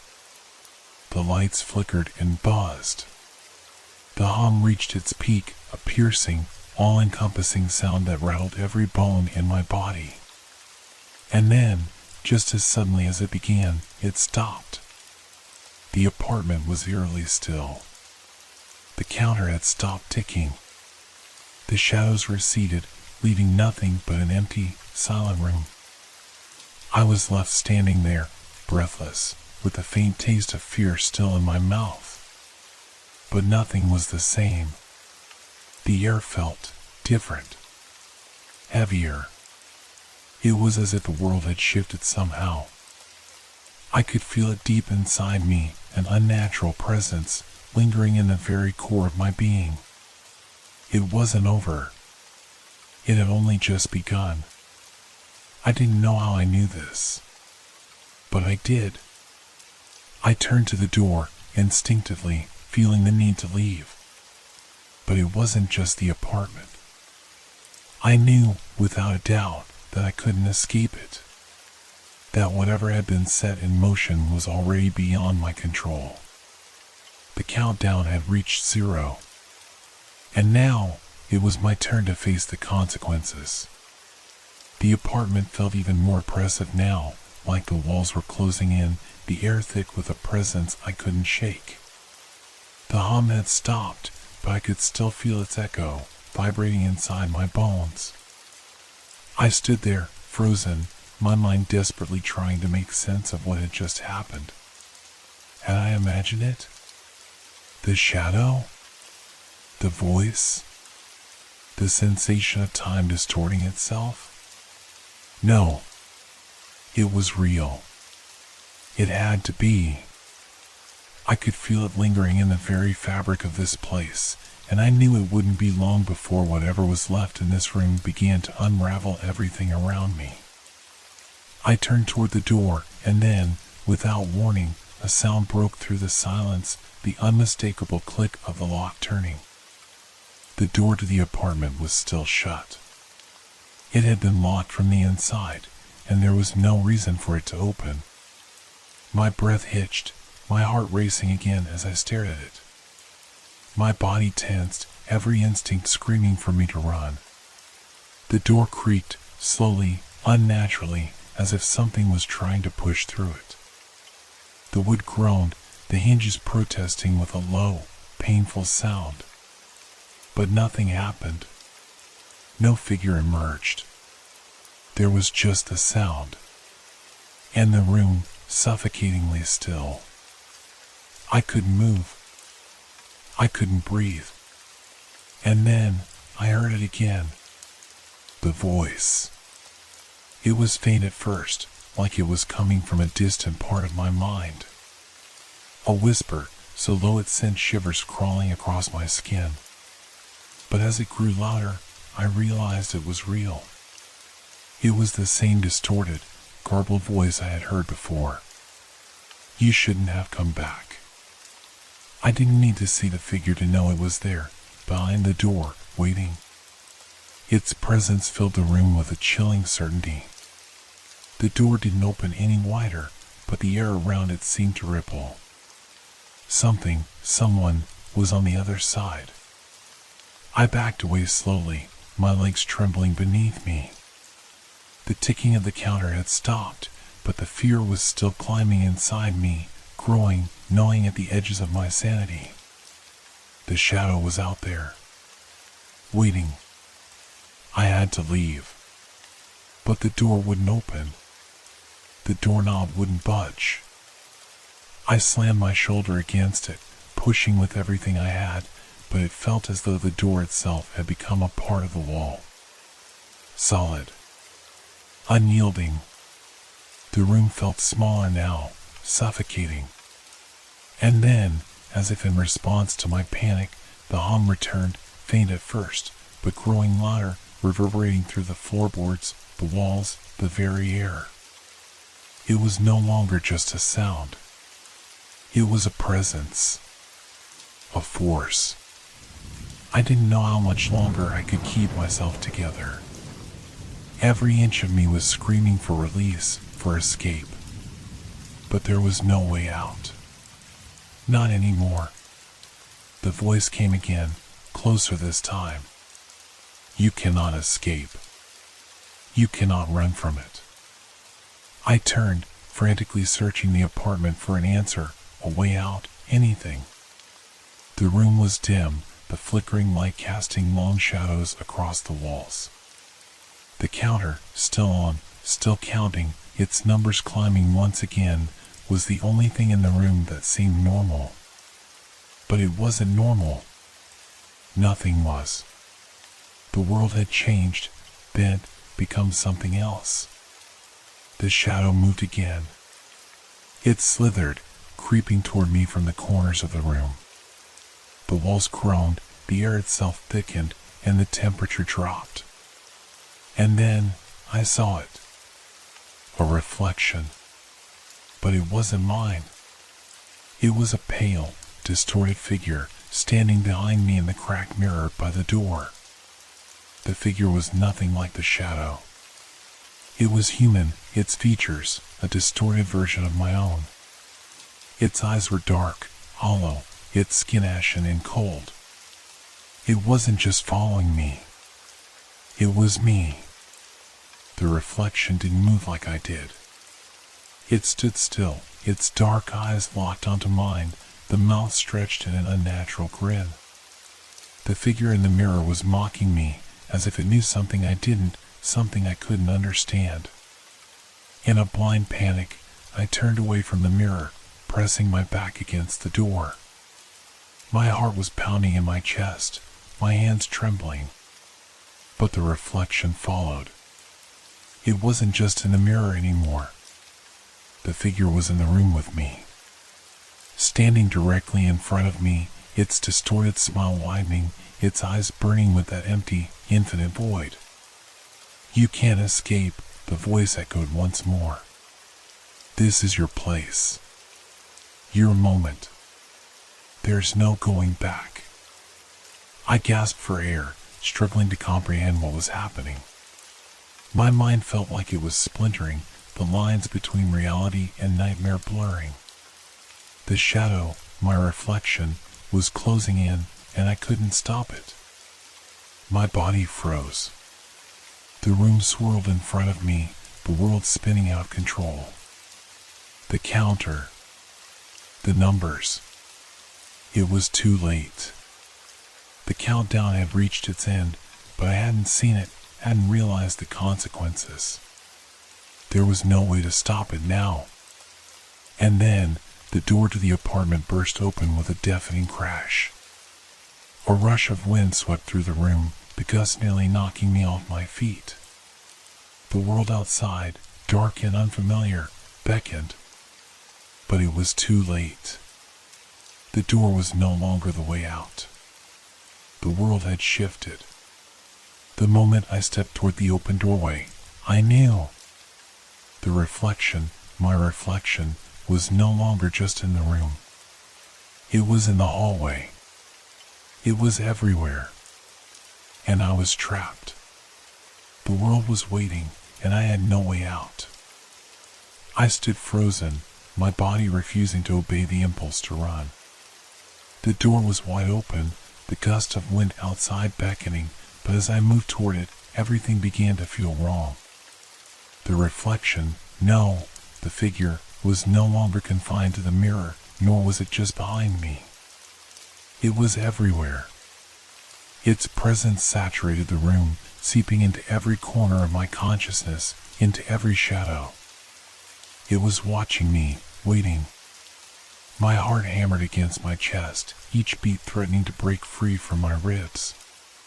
The apartment around me felt hollow, as though it were stretching, bending, warping into something far more sinister than a simple living space. I could hear the buzzing of the counter once again, louder now, insistent, like the countdown had just resumed, marking the last, inevitable moments.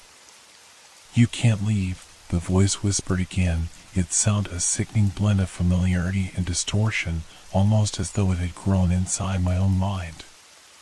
The words felt like they were coming from within me, feeding on my fear. I turned, the reflection, no, the creature, was there, standing right in front of me now. Its eyes locked onto mine with a twisted intensity that made my stomach churn. It wasn't my reflection anymore, though it still looked like me. It was something else, something wrong, something that had taken on my form to haunt me. A figure in the dark, smiling in a way that no human face could ever smile. Its grin spread wider and wider, until its mouth seemed to stretch far beyond any natural limits. Its voice rasped out from somewhere deep inside its chest, as though the words weren't being spoken by any lips at all. "This is the end. Time has come full circle. There's no going back." I stumbled back, my legs shaking beneath me. I couldn't breathe. The air felt thick, suffocating. The clock, the counter on the wall, everything seemed to be pressing in on me, closing me into a cage that I couldn't escape. The door was wide open, but it might as well have been sealed shut. I knew that now. I could never leave. It was too late. The timer had counted down to 0. The world outside wasn't the same anymore. I tried to scream, but no sound came out. I tried to run, but my legs wouldn't move. I was frozen in place, unable to escape the figure standing before me. And then it happened. Time, as I knew it, fractured. The air rippled, bending like it was water. The apartment swirled, spinning around me. The walls seemed to stretch, warping in and out of focus. The light in the room flickered wildly, casting long, terrifying shadows that twisted like living creatures. The hum that had once echoed throughout the apartment now thrummed loudly, a low, unearthly sound that vibrated through my bones. The counter on the wall, the device that had started it all, glowed brighter, its digital numbers flashing and flickering like a malfunctioning beacon. It blinked erratically, as though it was trying to convey something I couldn't grasp. And then, the numbers began to change. I watched in horror as the digits started to count up. Slowly at first, but then faster, exponentially faster. 5, 10, 50, 100.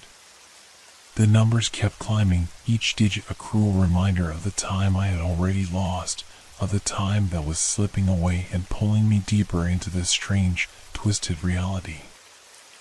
I wanted to scream, to run. But no matter where I looked, no matter how hard I tried, I couldn't escape the feeling that this place, this nightmare, had become my prison. The timer, the voice, the reflection, they were all connected, a cycle I couldn't break. The figure moved closer. Its smile widened, impossibly wide, until it felt as though its face could swallow me whole. "You shouldn't have come back," it said again, its voice now nothing more than a guttural growl. "You're mine now. There's no escaping the loop." I wanted to understand. I needed to understand. What had I done to deserve this? What was this thing, this creature? Was it my punishment, my fate? But all I could do was watch as the numbers on the counter continued to climb, each second marking the end of something, the beginning of something far worse. The figure loomed over me, its distorted grin never faltering. And then it spoke one final time, its voice a low, resonating echo in the space around me. "Time never ends here. You'll be here forever." The counter reached its peak, its final number, a number I couldn't comprehend. The apartment cracked, the walls collapsing in on themselves, the world around me breaking apart. And then, darkness. I had no idea if I was still alive, or if I had ever truly escaped. But one thing was certain, the timer was still running. And I would never stop hearing it.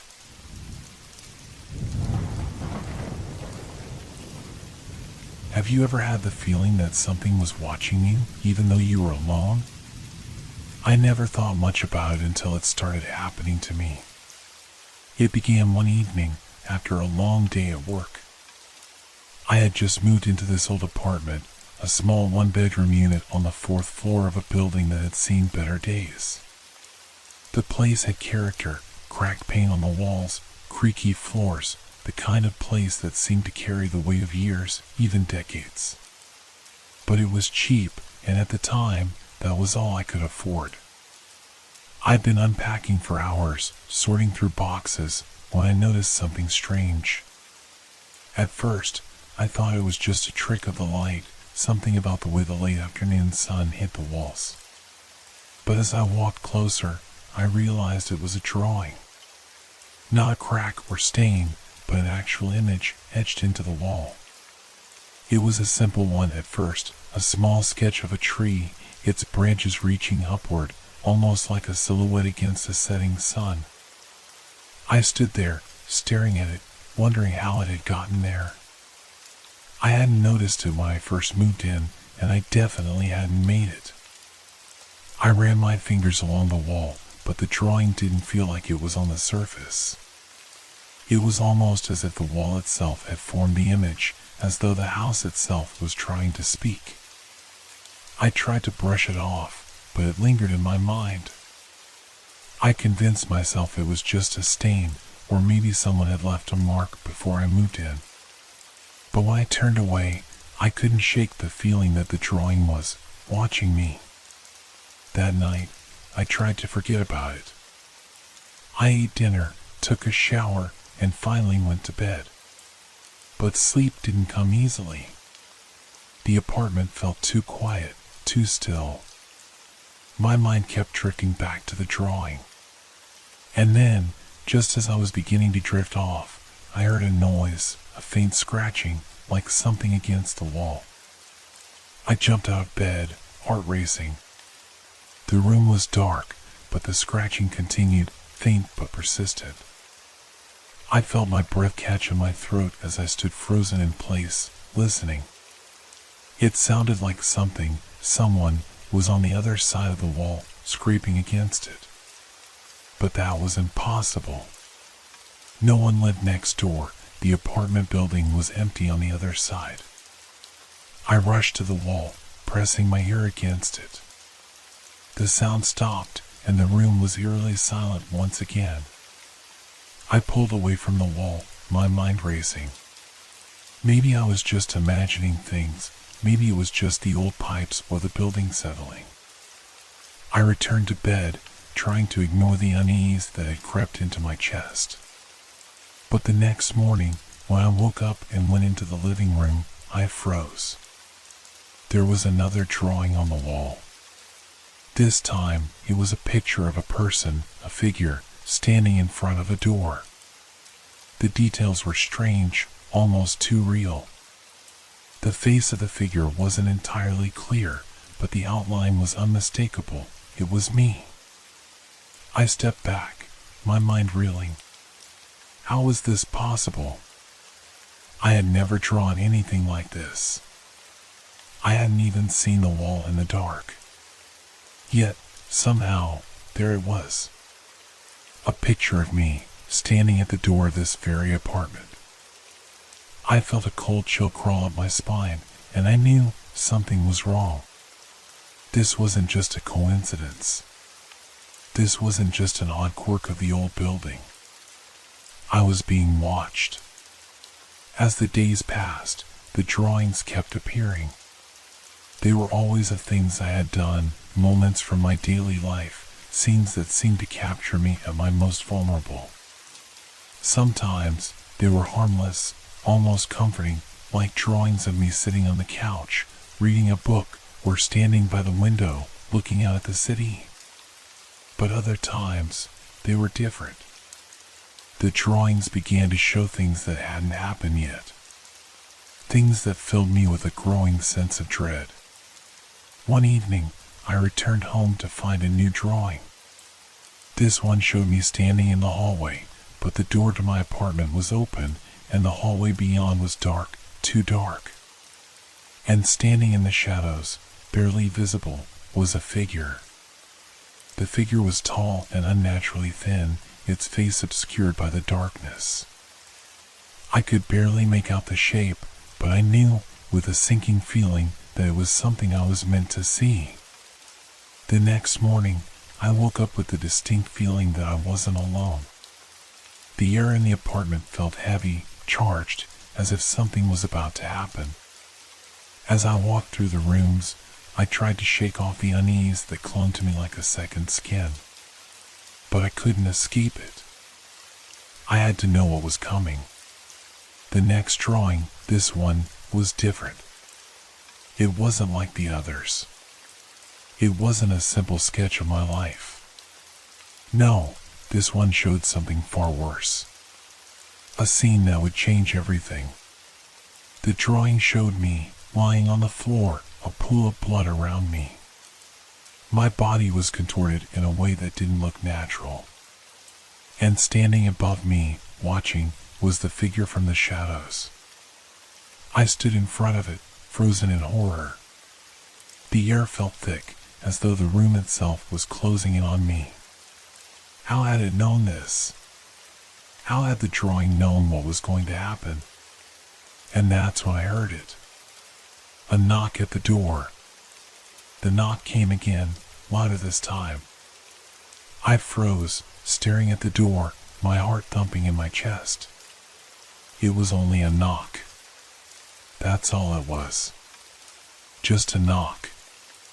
But it felt like it carried weight, like it was a message, an announcement. Something important. I swallowed hard, forcing my legs to move. I wasn't sure what I expected. Maybe the figure from the drawing standing in my doorway, maybe a delivery man with a package. Anything but the unsettling quiet that had filled the apartment after the knock. I took a cautious step toward the door.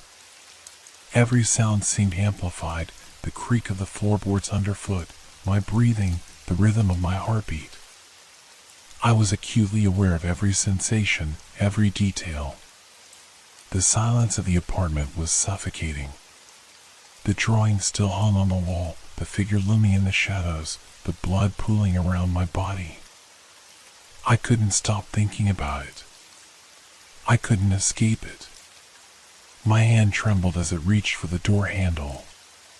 Should I open it? What if it was a mistake? What if it wasn't just a knock? I pulled the door open slowly, keeping my eyes fixed on the empty hallway outside. There was no one there. But the air felt different, thicker, colder. It felt wrong. The hallway stretched on, dimly lit by the faint glow of a flickering light. The walls seemed to close in, pressing against me, narrowing the space between me and the doorframe. I stepped out cautiously, peering down the hallway. Everything looked ordinary at first, a row of closed doors, the same dull carpet, the same peeling wallpaper. But something was off. The air felt heavy, like it was charged with something I couldn't quite grasp. The walls seemed to close in, the shadows lengthening unnaturally. I stepped further into the hallway, my breath catching in my throat. I wanted to turn back, but something was pulling me forward. Something was drawing me down the hallway, toward the darkness. It was then that I heard it, the same scratching sound I had heard the night before. Faint, but unmistakable, like something dragging across the floor. It seemed to come from the end of the hallway, where the shadows were thickest. I hesitated, my heart pounding in my chest.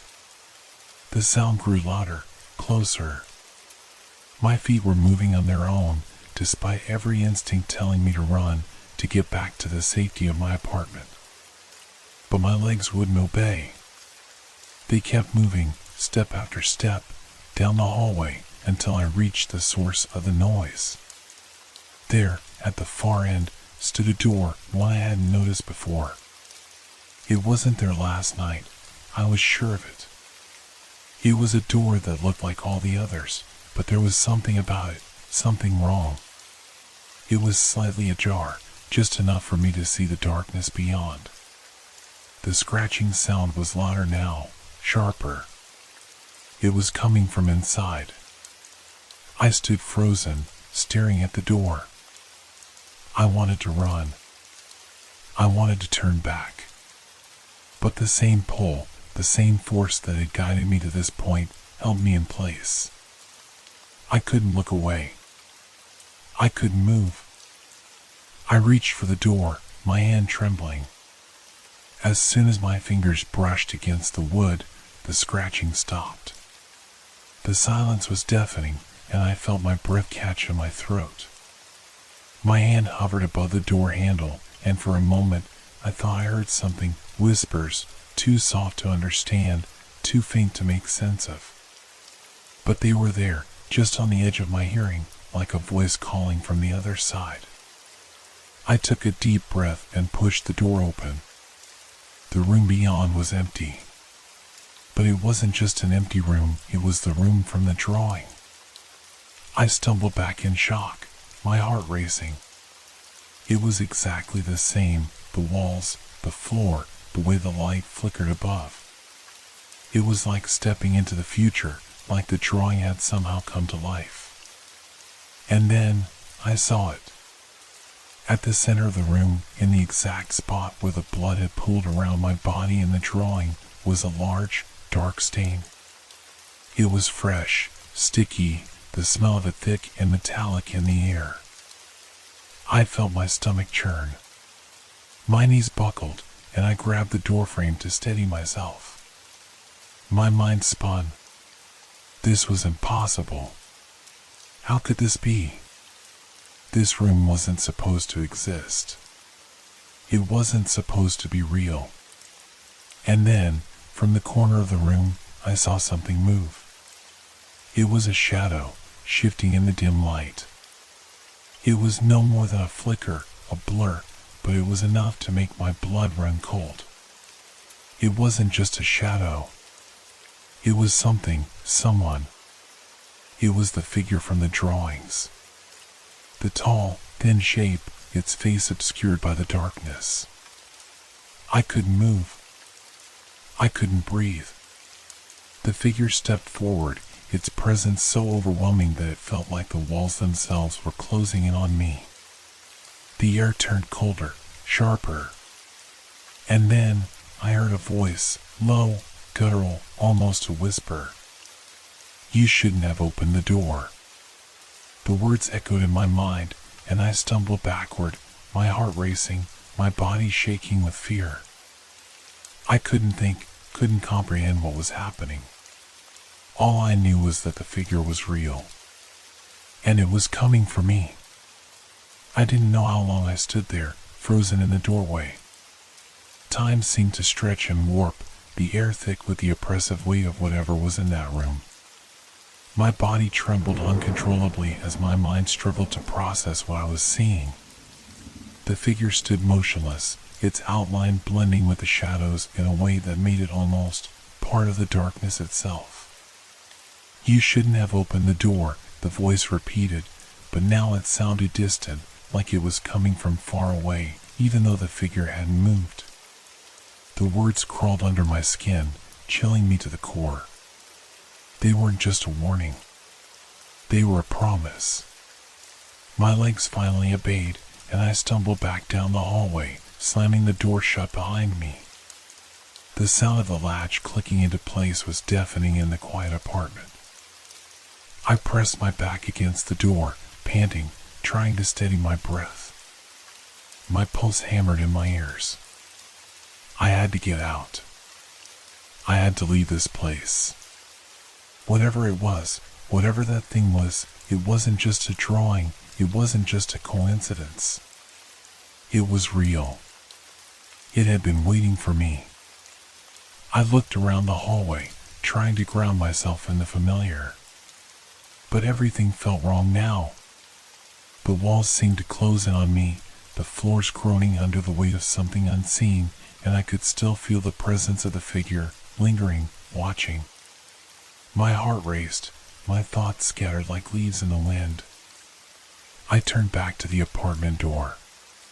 For a moment, I considered leaving, running out into the world and never coming back. But my hand hovered over the doorknob, and I knew it was futile. That figure, whatever it was out there, and it wasn't going to let me go so easily. I glanced at the clock on the wall. It was a normal clock. The time was ticking steadily, just as it should. But then my eyes landed on something that shouldn't have been there. A faint shadow on the wall, moving as though it had a life of its own, stretching and twisting unnaturally.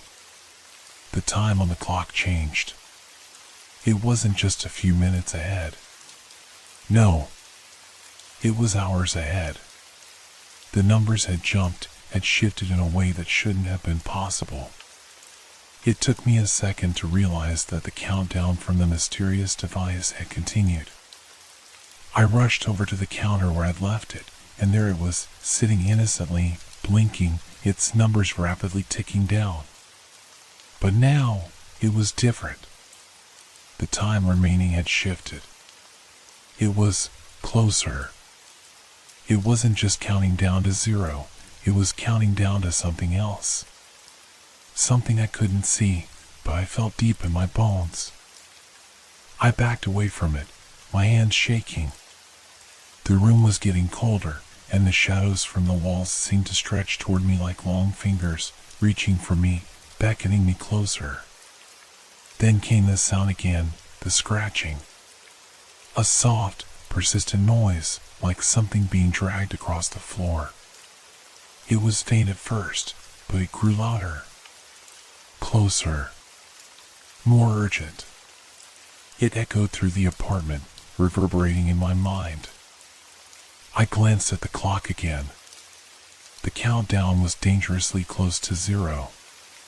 And then the lights flickered. The room darkened, the edges of the walls seeming to bleed into the shadows. I couldn't see clearly anymore, just flashes of dim light that only deepened the feeling of unease that gripped me. The air felt thick, oppressive. Every movement, Every sound was amplified in the heavy silence that surrounded me. The scratching was now a frantic, desperate sound, like claws scraping against wood. I spun around, searching the room, but I couldn't find the source. It was as though the noise was coming from everywhere, seeping through the walls, the floor, the very air around me. I had to act. I couldn't wait any longer. I grabbed my phone from the counter, fumbling with it in my trembling hands. I dialed the first number that came to my mind, hoping for some kind of contact, some voice to ground me in reality. But the phone rang and rang, with no answer. Suddenly, the lights went out completely. I was plunged into darkness. A cold wind whipped through the apartment, making the hairs on the back of my neck stand on end. I could feel the presence now, closer than ever. It wasn't just in the room with me, it was inside me, surrounding me, suffocating me. The countdown was almost over. My breath caught in my throat as I heard the door creak open behind me. I didn't turn around. I couldn't face it. Not again. Instead, I grabbed the nearest thing I could, an old lamp that had been sitting on the side table, barely used, and held it in front of me like a weapon. My hands were slick with sweat, my mind racing as I tried to find a way out. The walls seemed to close in. I could feel the presence, hear the whispers, but I couldn't see where they were coming from. I stumbled backward, tripping over my own feet as I tried to find the door. The scratching sound followed me, a relentless pursuit that made my skin crawl. Finally, my hand found the door handle. I jerked the door open, not caring where I was going anymore, just needing to get away. And that's when I saw it. On the wall, just above the door frame, was a new drawing. The figure from the room, standing in front of me. Eyes wide open, staring at me with a cold, empty gaze. But this time, it wasn't just a drawing. The figure's eyes, they moved. And I realized, with a sickening jolt in my chest, that it was staring at me. It was waiting for me. I froze, my breath caught in my throat. The figure's eyes, those empty, lifeless eyes, followed me, shifting with an unnatural slowness that made my skin crawl. It was as if it could see me. It was seeing me. I wanted to scream, but my voice caught in my throat, strangled by the oppressive air that filled the room. The walls seemed to constrict around me, the shadows growing darker, thicker, almost tangible. The drawing on the wall, its eerie eyes never leaving mine, now seemed alive, like it was pulling me in, tugging at the very fabric of my reality. I stumbled backward, my mind racing, trying to make sense of what was happening. My body felt like it was moving in slow motion, each step a struggle against an invisible force. The clock on the counter was still ticking down, its numbers now nearly at zero, like the countdown to something catastrophic, something I couldn't escape. The figure's mouth opened. It wasn't a normal mouth, though. It was too wide, stretching impossibly across its face. A low, guttural sound emanated from it, like a whisper from the deepest pit of the earth. I couldn't make out the words, but I could feel them, vibrating in my chest, pressing against my ribs. "You can't run," the voice echoed in my mind. It wasn't just a voice. It was a presence, wrapping around me, suffocating me. It's already too late. I wanted to close my eyes, to block it out, but I couldn't. I couldn't tear my gaze away from the drawing, from its eyes. Suddenly, the scratching noise returned, louder than before, as if something was scratching at the walls themselves. It wasn't coming from one place anymore, it was coming from everywhere. The ceiling, the floor, the windows. The noise was all around me, growing more frantic, more desperate. The countdown was almost finished. I turned to the door, my hand trembling as I reached for the handle again. But before I could touch it, the room seemed to collapse in on itself, the walls pressing closer, the air thickening, becoming impossible to breathe. The temperature dropped, the cold seeping into my bones. Then, the lights flickered once more, and for a brief moment, everything went dark. And that's when I saw it. The figure. The one from the drawing. It was standing in front of me, not on the wall anymore, but right there, in the flesh. Or what passed for flesh. It was tall, unnaturally tall, its form a twisted amalgamation of shadow and distorted features. Its limbs were too long, too thin, and its skin, if it could even be called skin, was a sickly, mottled gray. I couldn't move. I couldn't speak. The fear was too overwhelming, too consuming. The thing was real, standing before me, and it was no longer just a drawing. It was a presence, a force that was bleeding into reality. It raised its hand, and I felt the air around me shift.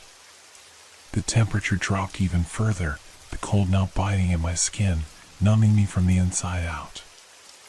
Its fingers, long and jagged, reached toward me, and I instinctively took a step back, but my legs betrayed me. I tripped, falling to the floor, my heart pounding in my chest. "You shouldn't have opened the door," the voice whispered again, this time much clearer, much more real. And then, everything went quiet. The figure stood over me, watching me with those dark, unblinking eyes. It didn't move. It didn't speak. But its presence was enough to drown out everything else. My heartbeat. My thoughts. Even the air seemed to still, as if the world itself had stopped.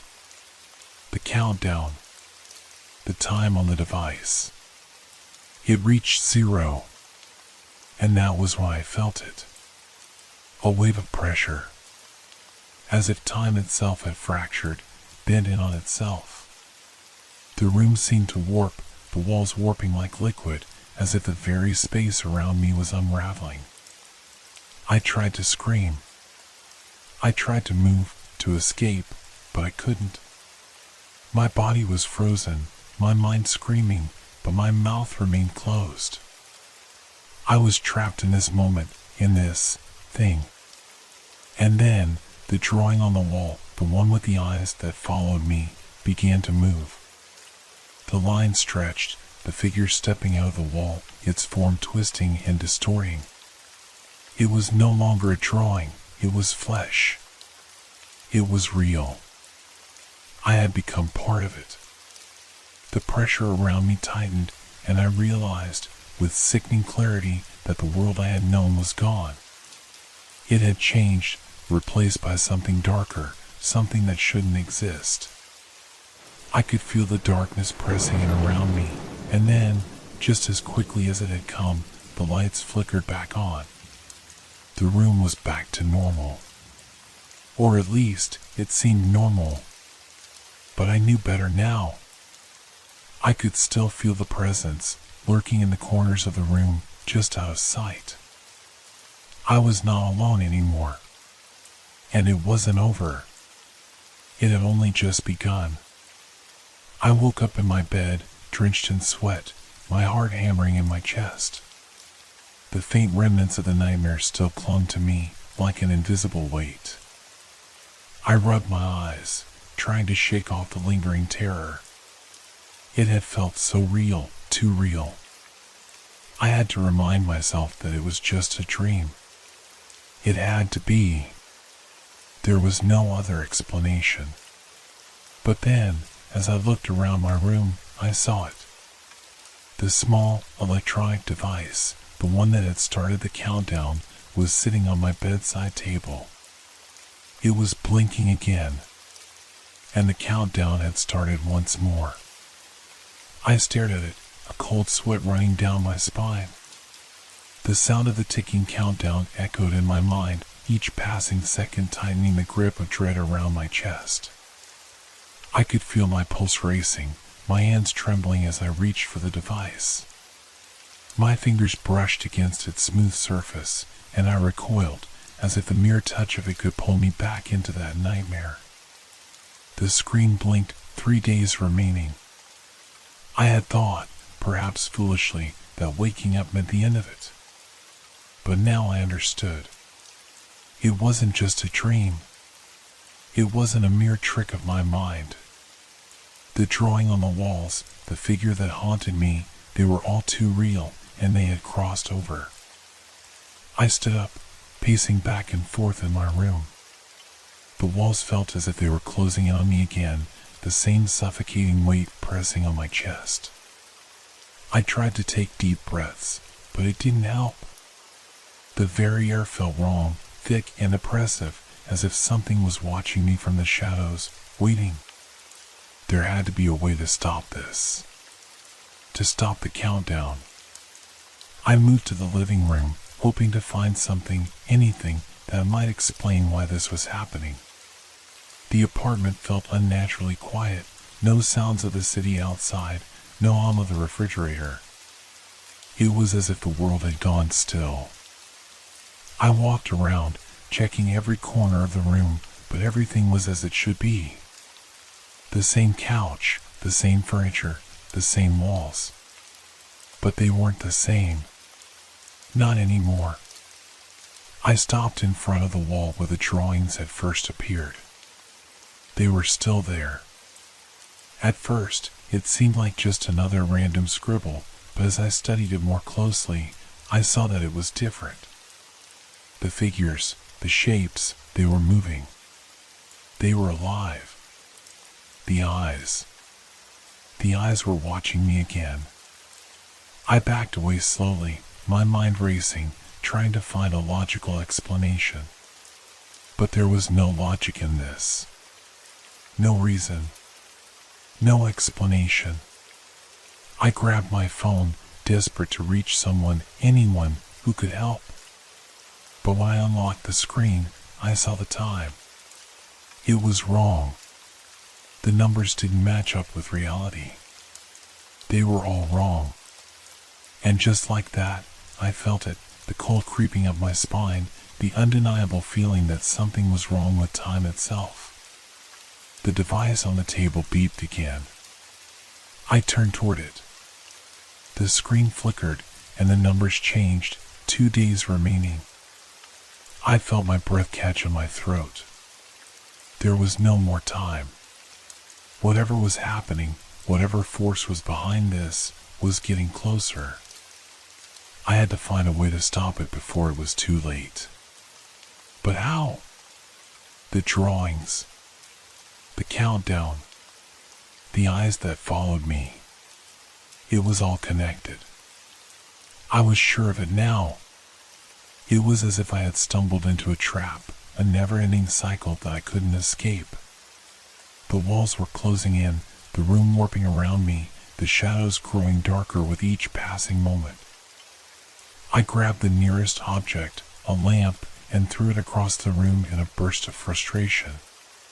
The crash of glass against the floor was deafening, but it did nothing to break the suffocating silence.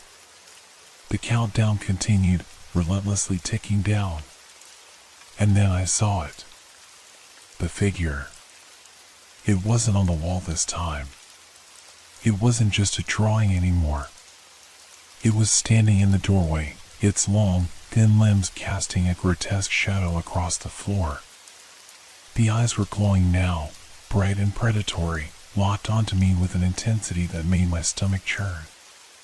"You can't escape," the voice whispered, but it wasn't just in my head anymore. It was coming from the figure's mouth, stretching into a wide grin, its teeth sharp and inhuman. I took a step back, my heart pounding, my body frozen in terror.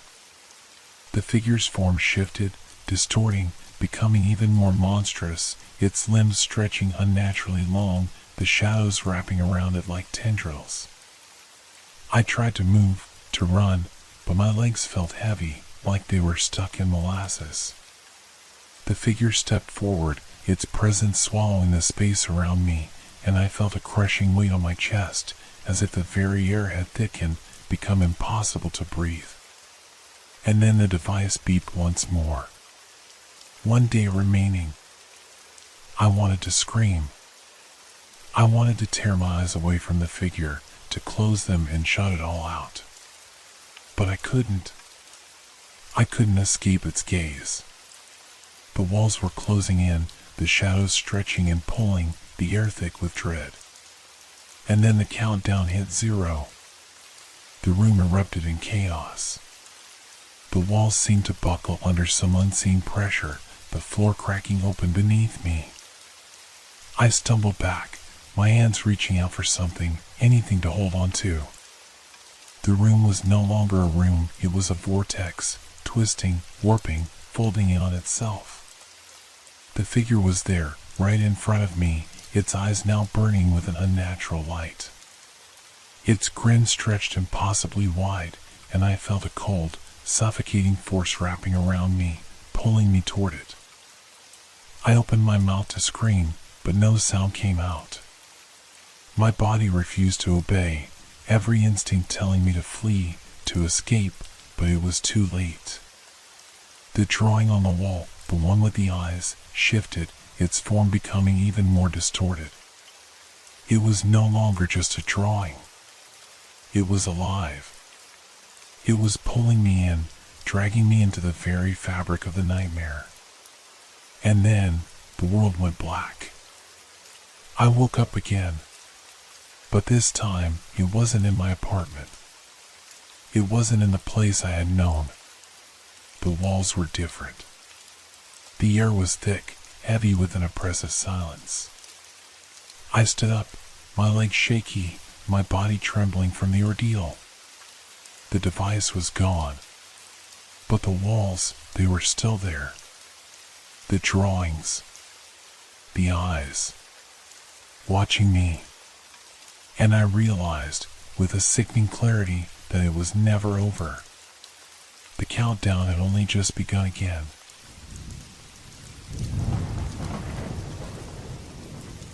Have you ever met someone who looks exactly like you, but something about them feels off? Not in the way that twins sometimes have a similar smile or mannerism, but something deeper, something more unsettling.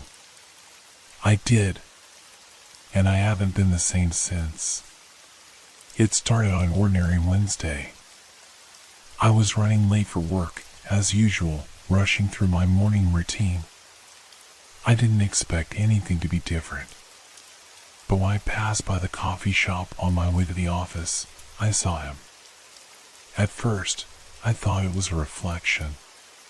The man standing outside looked exactly like me, same height, same hair, even the same jacket I had been wearing. But the longer I stared, the more I realized there was something wrong.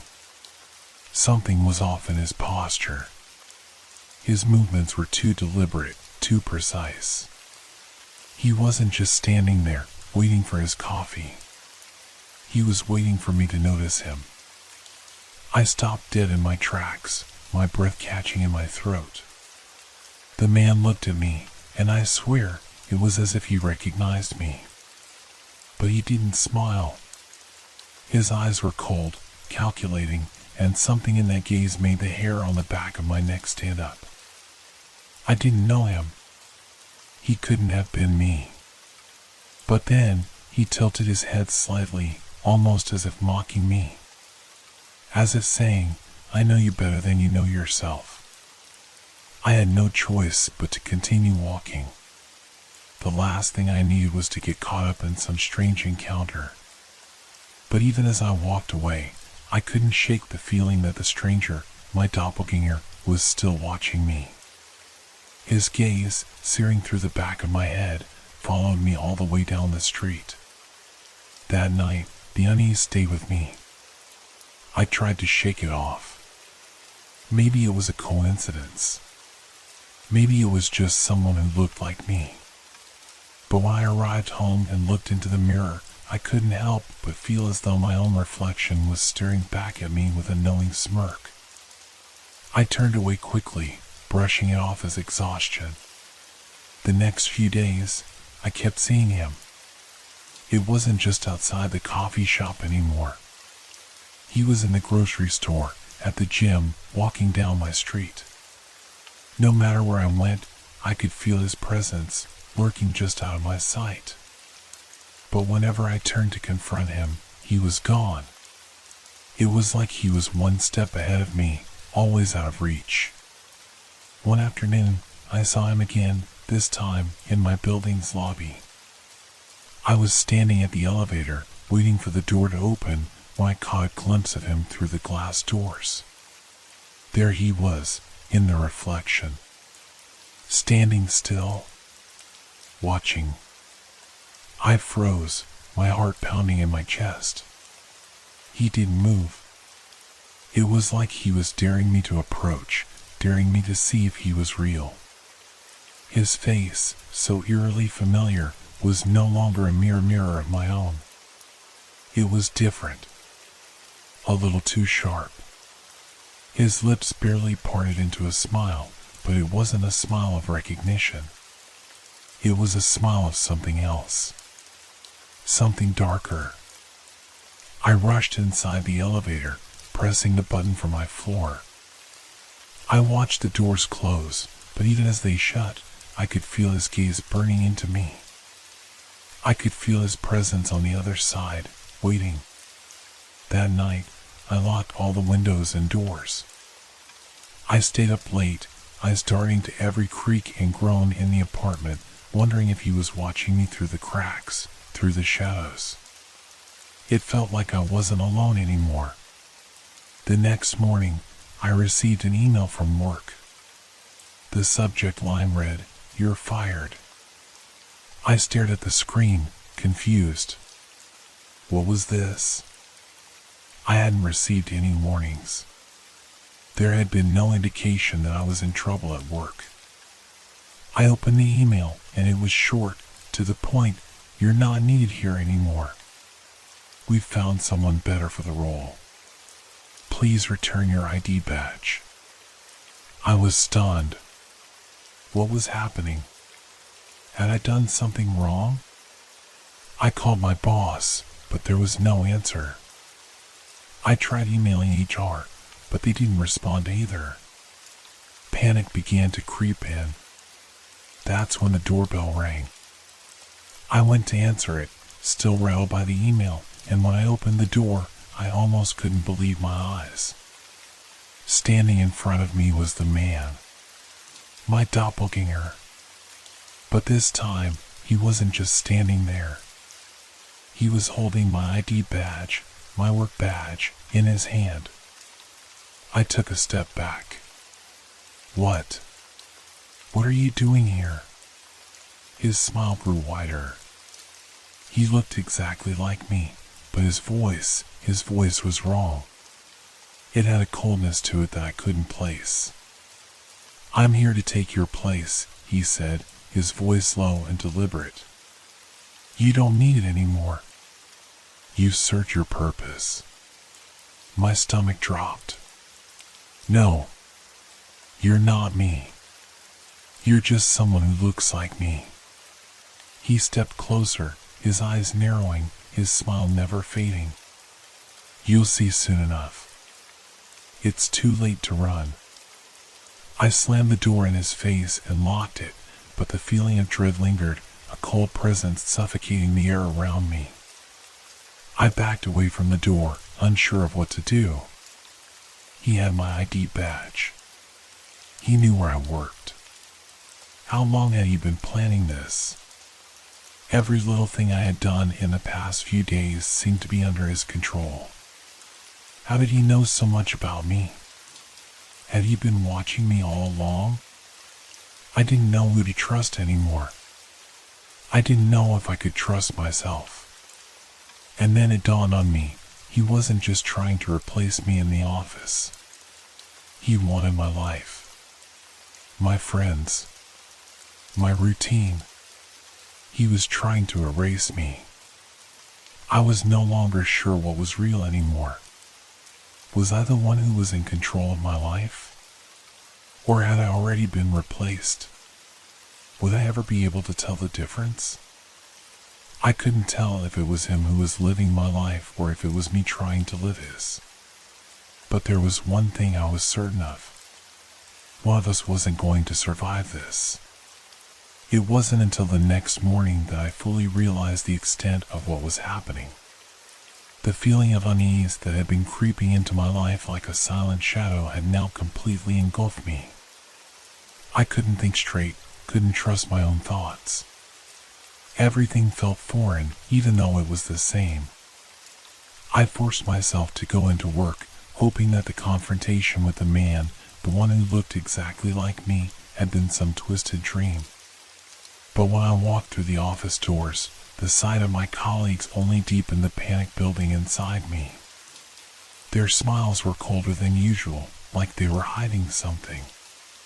There was a look in their eyes that made me feel like an outsider.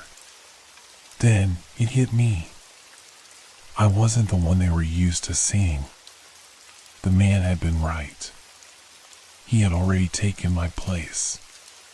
The small, subtle changes were everywhere. My desk, which had been cluttered with papers, now looked meticulously organized. My email inbox, which was always a mess of unread messages, had been emptied. It felt as though everything about me had been replaced with someone else's version of better. I tried to speak with my boss, but he acted as though everything was perfectly normal. I mentioned the strange email from yesterday, the one about my termination, but he just brushed it off, as though it hadn't happened. "I don't know what you're talking about, Tom," he said, his voice far too casual. "You're here to stay. You've been doing great." But I hadn't. I hadn't been doing great at all. What was going on? Was I losing my mind? The man, my double, was everywhere. Every corner of the office, every hallway, I could feel his presence, his shadow hanging just out of reach. Every time I turned, he was there, staring at me with that same cold, mocking smile. Every glance from my colleagues felt like they were all on it, like they were conspiring against me. I couldn't escape him. He was inside my thoughts, inside my space. He knew everything about me, how I took my coffee, the playlist I always listened to, the way I tied my shoes. It was as though he was living my life better than I ever had. But at the same time, he was erasing me, piece by piece.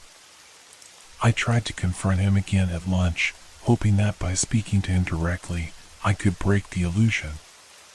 But when I approached him in the break room, something strange happened.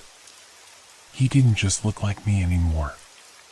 His face had begun to shift, the features warping ever so slightly. His eyes, once an exact reflection of my own, were now darker, colder. The longer I looked at him, the more I realized that he wasn't just copying me. He was becoming me. Every word, every gesture was starting to mirror my own, but there was an unsettling edge to it. I opened my mouth to say something, but he spoke first, his voice as smooth as silk. "You're not happy with your life, are you, Tom? All those things you think you want to change? I can do that for you. I can give you what you've been looking for." The air in the room suddenly grew thick, and my heart began to race. My hands trembled as I gripped the counter, trying to steady myself. I couldn't let him win. I couldn't let him take me. But how was I supposed to fight something that was so real? How was I supposed to convince anyone that this man wasn't just some reflection of my worst fears? He stepped closer, leaning in, his breath hot on my face. "All you have to do is step aside, Tom. Let me take over. You're tired, aren't you?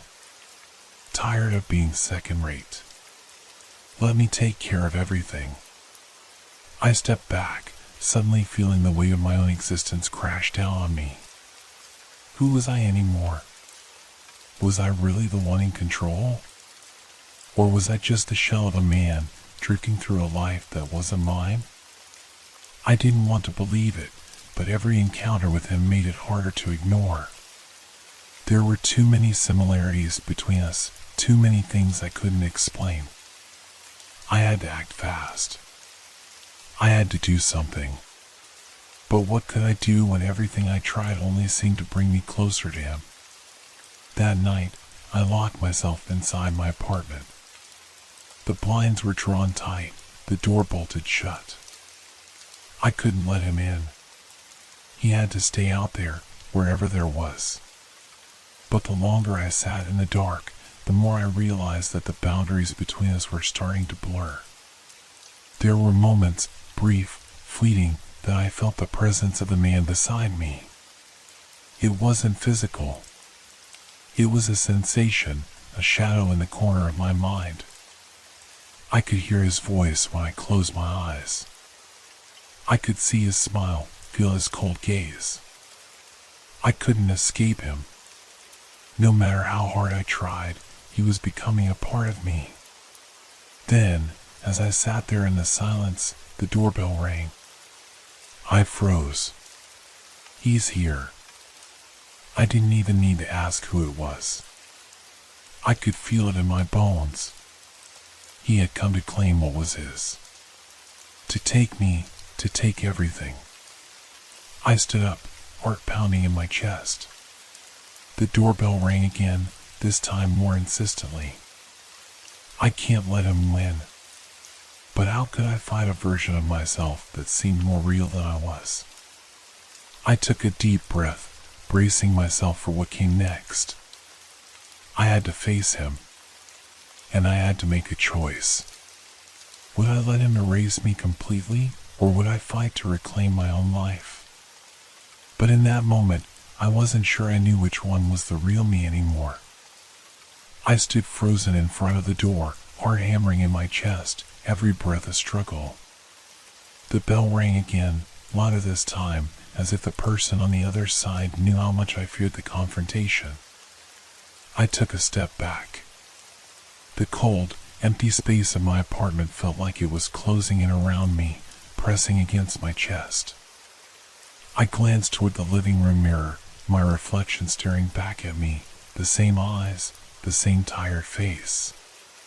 But was it really me? Was I looking at myself, or was I looking at him? The thought sent a wave of nausea through me. I had no time to waste. I had to decide. Either I let him take over, or I did everything I could to push him out of my life for good. The doorbell rang again. And then, without waiting for me to answer, the knocking began, rapid and relentless, almost frantic. I backed away, my legs trembling beneath me. What if he was right? What if my life had become nothing more than a series of small failures, of missed opportunities, of mediocrity? What if I could let him take over, let him be everything I never had the strength to become? But then, a voice deep inside me screamed, "No, this was my life." I wasn't going to let anyone, especially not some twisted reflection of myself, steal it from me. I rushed to the kitchen, grabbed a knife from the drawer. It wasn't much, but it was all I had. I clutched the handle tightly, feeling its cold steel ground me in the moment. Every muscle in my body tensed, preparing for the inevitable. Another knock. Another wave of panic. "Open the door, Tom," came the voice from the other side. It was low and steady, too calm, too convincing. The voice that sounded like my own, but wasn't. I felt the tears well up in my eyes. This wasn't supposed to happen. I wasn't supposed to be the one fighting for my own identity. I should have been in control. I should have known how to stop this. "Please, Tom," the voice continued, a hint of mockery creeping into the tone. "You don't need to hide anymore. I can make everything better." I can be everything you've ever wanted to be. I gripped the knife tighter, knuckles white, and made my way to the door. Every step felt heavier than the last. My mind was racing. Could I really fight him off? Could I really stop this nightmare? I reached the door and took a deep breath, steadying myself. The air felt thick and suffocating, and the silence around me only amplified the pounding of my heart. Slowly, I unlocked the door and opened it just a crack, enough to peer through. And there he was, standing in front of me, wearing the same clothes, the same tired expression. His eyes locked onto mine, a cold smile spreading across his face. "Hello, Tom," he said softly, like we were long-lost friends reconnecting. But his smile didn't reach his eyes. His eyes were empty, dark, hollow. "I thought you'd come around eventually," he added, his voice almost affectionate. "I'm you, Tom. I'm everything you've ever wanted. It's time for you to let me take over." I took a step back, my heart racing even faster now. "No. You're not me," I said, my voice shaking. You're something else. Something wrong." He chuckled, a low, chilling sound that made my skin crawl. "I'm you, Tom. I'm the part of you that's always been waiting to break free. The part you've been hiding from. The part you've never wanted to face." I shook my head, trying to steady myself. This couldn't be happening. He wasn't real. He couldn't be. I raised the knife, my hand trembling, but the moment I did, something strange happened. The world around me seemed to distort, like the very air was warping, bending around him. His face, which had looked so familiar just moments ago, shifted again, melting into something grotesque. His features blurred, stretched, like the reflection in a cracked mirror. I staggered back, dropping the knife, my breath coming in shallow gasps. This wasn't him. This wasn't me. What was happening? He stepped forward, his eyes burning with a dark intensity. "It's over, Tom. I've already won." And then he lunged. I barely had time to react. My body moved on pure instinct, slamming the door shut with all my strength, feeling the pressure of his weight against the wood. I heard him grunt, but the door held. I backed away, my heart pounding so loudly I could barely hear anything else. For a moment, all I could do was stare at the door, trembling. He was on the other side, and I could feel him, his presence pushing against the walls of my mind. He wasn't just outside anymore. He was inside me, crawling into every crack of my thoughts. But there was something else, something I couldn't ignore. A tiny glimmer of hope. If I could keep him out, if I could hold on to my space, my thoughts, my life, maybe I could still win. Maybe I wasn't too far gone yet. I stepped back from the door and grabbed the first thing I could find, my phone. I had to reach out to someone. Anyone. But the moment I turned it on, a message flashed across the screen. "It's too late, Tom. I'm already here." The words burned through me, and I felt the air grow cold. He was already inside. The man who wasn't me was already taking over. The question wasn't whether I could fight him, because that was a battle I was already losing. The question was whether I could survive it, whether there was anything left of me after it was all over. And at that moment, I didn't know the answer. The cold seeped into my bones, and the silence hung heavy in the air, pressing on me like a weight I couldn't escape. Every time I thought I was safe, the reality around me seemed to slip further from my grasp. I could feel his presence, the other me, like a shadow moving just behind me, always there but never fully seen. I glanced at the door. The knock had stopped, but I knew he was out there, waiting. He wouldn't stop. He didn't need to. He had already begun to take over. I could hear his voice in my head, that soft, coaxing tone that sounded too much like mine. You can't run from yourself, Tom. I'm here. I always was. I rubbed my temples, trying to push his voice out, but it only grew louder, louder until it filled my mind like a scream. I couldn't escape it. The walls of my apartment seemed to be closing in, warping, bending, until I wasn't sure if the place I was in was even real. I stumbled toward the window, desperate for some sense of normalcy. I threw open the curtains, but the view outside only made everything worse. The streetlights flickered, casting long, unnatural shadows across the pavement. The city felt wrong, like it was being swallowed by darkness. The noise of the streets, the hum of the traffic, it all seemed distant, muffled, as if the world was holding its breath. I turned away, my legs unsteady. The room felt colder, darker. The air had thickened somehow, pressing down on my chest. I wasn't alone. The reflection in the mirror caught my eye. At first, I thought it was just my imagination. But then I saw it, his face. My face, but twisted.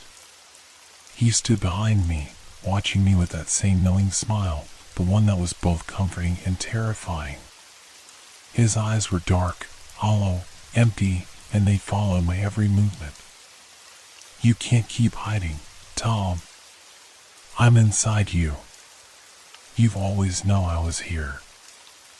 I stumbled back from the mirror, my heart pounding.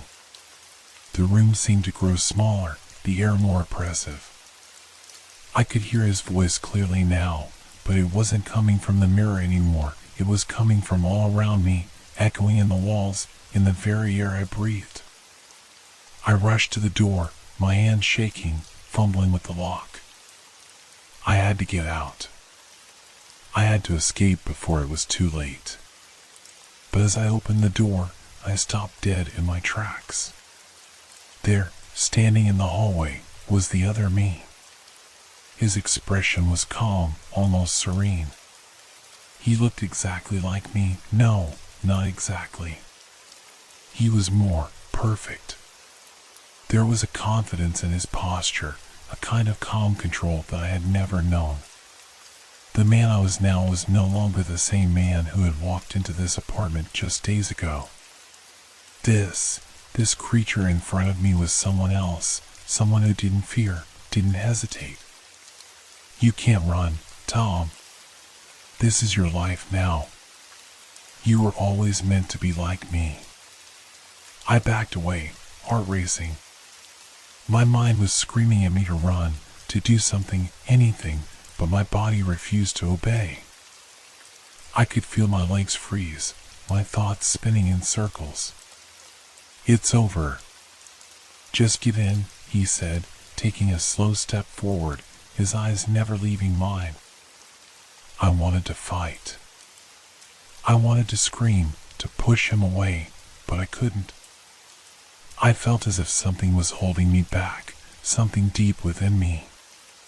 Was it fear? Was it that part of me that had always been too afraid to stand up, too afraid to truly live? No. I shook my head, forcing my legs to move. I couldn't let him win. I couldn't let him take everything from me. Not my life, not my identity. I turned and bolted for the kitchen, grabbing a knife, anything to defend myself. But as I turned back toward the hallway, he was already there, standing in the doorway, blocking my escape. His face, my face, was calm, but there was an unmistakable malice in his eyes. You're not going anywhere, Tom. I told you, I'm you. You can't fight yourself. I raised the knife, hands trembling, trying to steady my breath, but it was no use. The reality around me was bending again, warping as his voice echoed in my ears, drowning out everything else. You can't fight me. And for the first time, I felt the weight of his words sink in. Maybe I couldn't. Maybe there was nothing left to fight for. Perhaps he was right. Was I really just him? A reflection? A shadow? I staggered backward, dropping the knife in a fit of desperation. No, I couldn't let him win. But the air around me grew colder. The shadows in the corners of the room stretched and twisted, reaching out toward me like dark fingers closing in, pulling me under. The more I tried to fight, the harder it became to breathe. The walls were closing in, the shadows growing darker, colder, suffocating me. I turned back to face him, but he was no longer standing in the doorway. He was inside the room, behind me now, standing just over my shoulder. I could feel him, the weight of his presence, like a vice tightening around my chest. You're mine now, Tom. You always have been. I could barely breathe, barely think. It was all too much. My mind, my body, my life, it was slipping away. And I knew, in that moment, he had won. The room was no longer my own. The walls seemed to bend under the weight of some unspoken truth. The shadows, the sounds, the air, it all felt like a part of him now. My skin crawled as I stood there, paralyzed, trapped within my own home, my own identity. Every inch of me screamed to fight, but the fight was already over. I looked at the mirror. It was no longer just a reflection, it was a door, a portal into something I didn't understand. The face that stared back at me was both mine and not mine. He smiled, that twisted, knowing grin, the one that chilled me to my very core. It wasn't just the same face. It was me, yet it wasn't. It was the version of me that I'd always feared, the one I never let myself become. I'm you, the voice echoed in my mind. I'm everything you've been running from. I tried to speak, to scream, but my throat was dry.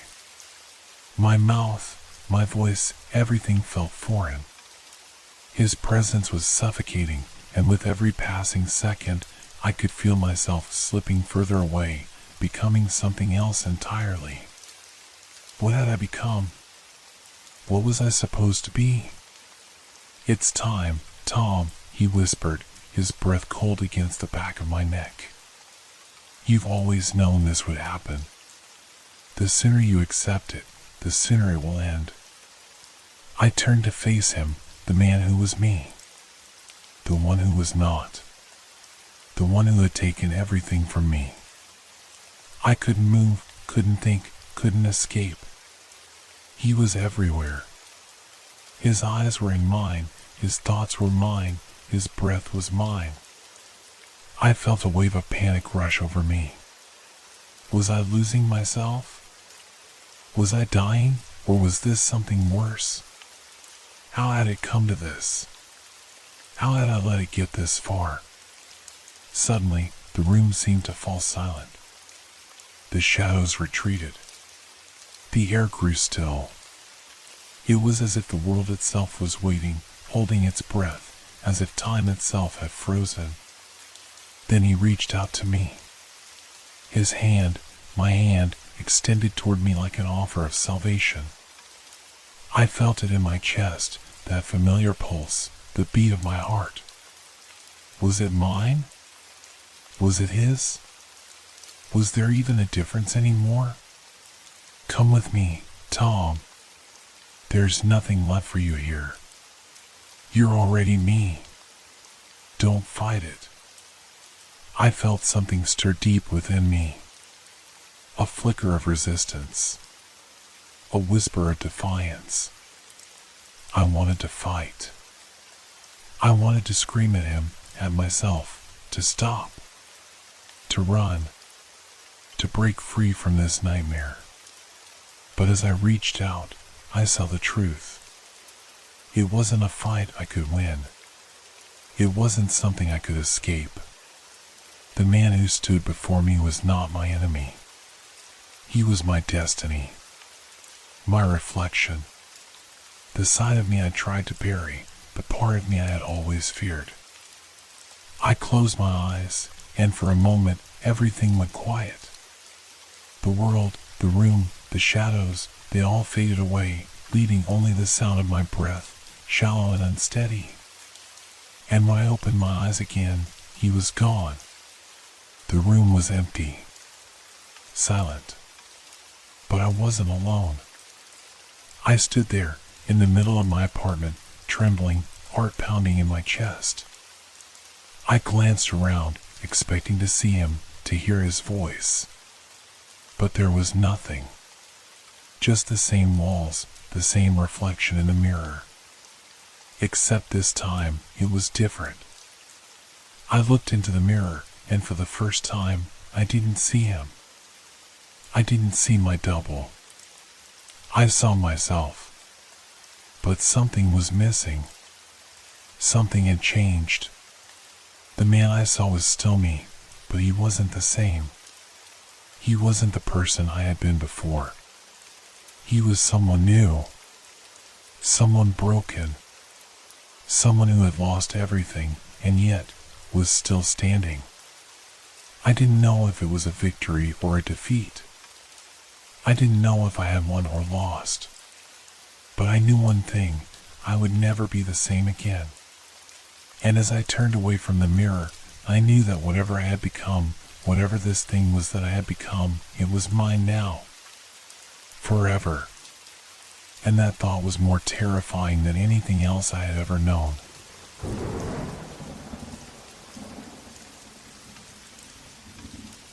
Have you ever had the feeling that time is slipping through your fingers? That strange sensation that a few moments, or even hours, have vanished, leaving behind only a vague, unsettling memory? I always thought that was just the result of a busy life, a mind overwhelmed with thoughts. But what if it wasn't? What if there was something more to it? My name is Adam, and this is the story of how I lost time and my mind bit by bit. It all started on an ordinary Thursday, or at least I thought it was. I woke up at my usual time, a little groggy but nothing out of the ordinary. The routine was the same: shower, coffee, a quick glance at my phone to check the time and see what was waiting for me today. But something was off. I couldn't put my finger on it, but I felt disconnected. It wasn't until later, in the afternoon, that I realized something was wrong. I had just finished a meeting at work, and as I sat back down at my desk, I noticed the clock on the wall. The time didn't make sense. I had only been in the meeting for about 20 minutes, but the clock read a full hour had passed. I thought I must have misjudged, but when I checked the meeting schedule, I saw I was right. I shrugged it off, figuring I had simply lost track of time. But as the days passed, it began to happen more and more. Minutes, sometimes longer, would vanish from my day, leaving no trace, no memory. I'd wake up in a different place, hours having passed with no recollection of how I got there. At first, it was easy to dismiss. I thought it was stress or exhaustion. But soon, I began to notice a pattern. The time I lost never seemed to be random. It was always when I was alone, sitting on my couch, in my car, walking through the grocery store. The world would blur, and the next thing I knew, the hands of the clock had moved, the sun was lower in the sky, or people were acting as if nothing had changed. But the most terrifying part came when I started writing it down. I had kept a journal, mostly for work, but soon I began recording the moments when I felt these gaps, these missing pieces. At first, it was just a note here and there. Lost track of time. Don't remember what happened. But the entries started to change. The gaps grew longer, and the things I was writing started to become wrong. One entry, in particular, stood out. 2:30 p.m. I was walking home from the bus stop. I remember it clearly. But when I checked my watch, it said 4 p.m. How is this possible? My watch is accurate. I don't remember the 2 hours in between. It's all blank. Something feels wrong. I stared at the page, the words blurry in front of my eyes. Had I written this? Was this really my handwriting? My pulse quickened, and I found myself pacing in the small apartment I had lived in for the past year. The thought crept in, growing like a shadow in the corner of my mind. What if it wasn't me doing these things? The thought seemed absurd. But then came the next entry. 4 a.m. I woke up in my car, parked on a street I didn't recognize. There was a sharp pain in my hand, like I had been gripping something too hard. I checked my phone, no messages. The car was locked. But there's a bruise on my wrist, a mark I didn't notice before. I don't remember driving here. I don't remember leaving the apartment. I've been to this street before, but it's miles away. The bruise on my wrist was real. I could still feel the tender spot where my skin had been marked, but I had no memory of getting it. No memory of driving. That's when the terror set in. I realized something I had been too afraid to acknowledge until that moment. Whatever was happening to me, it wasn't just about lost time. It was about losing control of myself. The entries became more frantic. Something is wrong. I don't know what's happening to me. My hands, my feet, they don't feel like they belong to me. I've started doing things I don't remember. I've found objects in my apartment that I never bought. I know I haven't.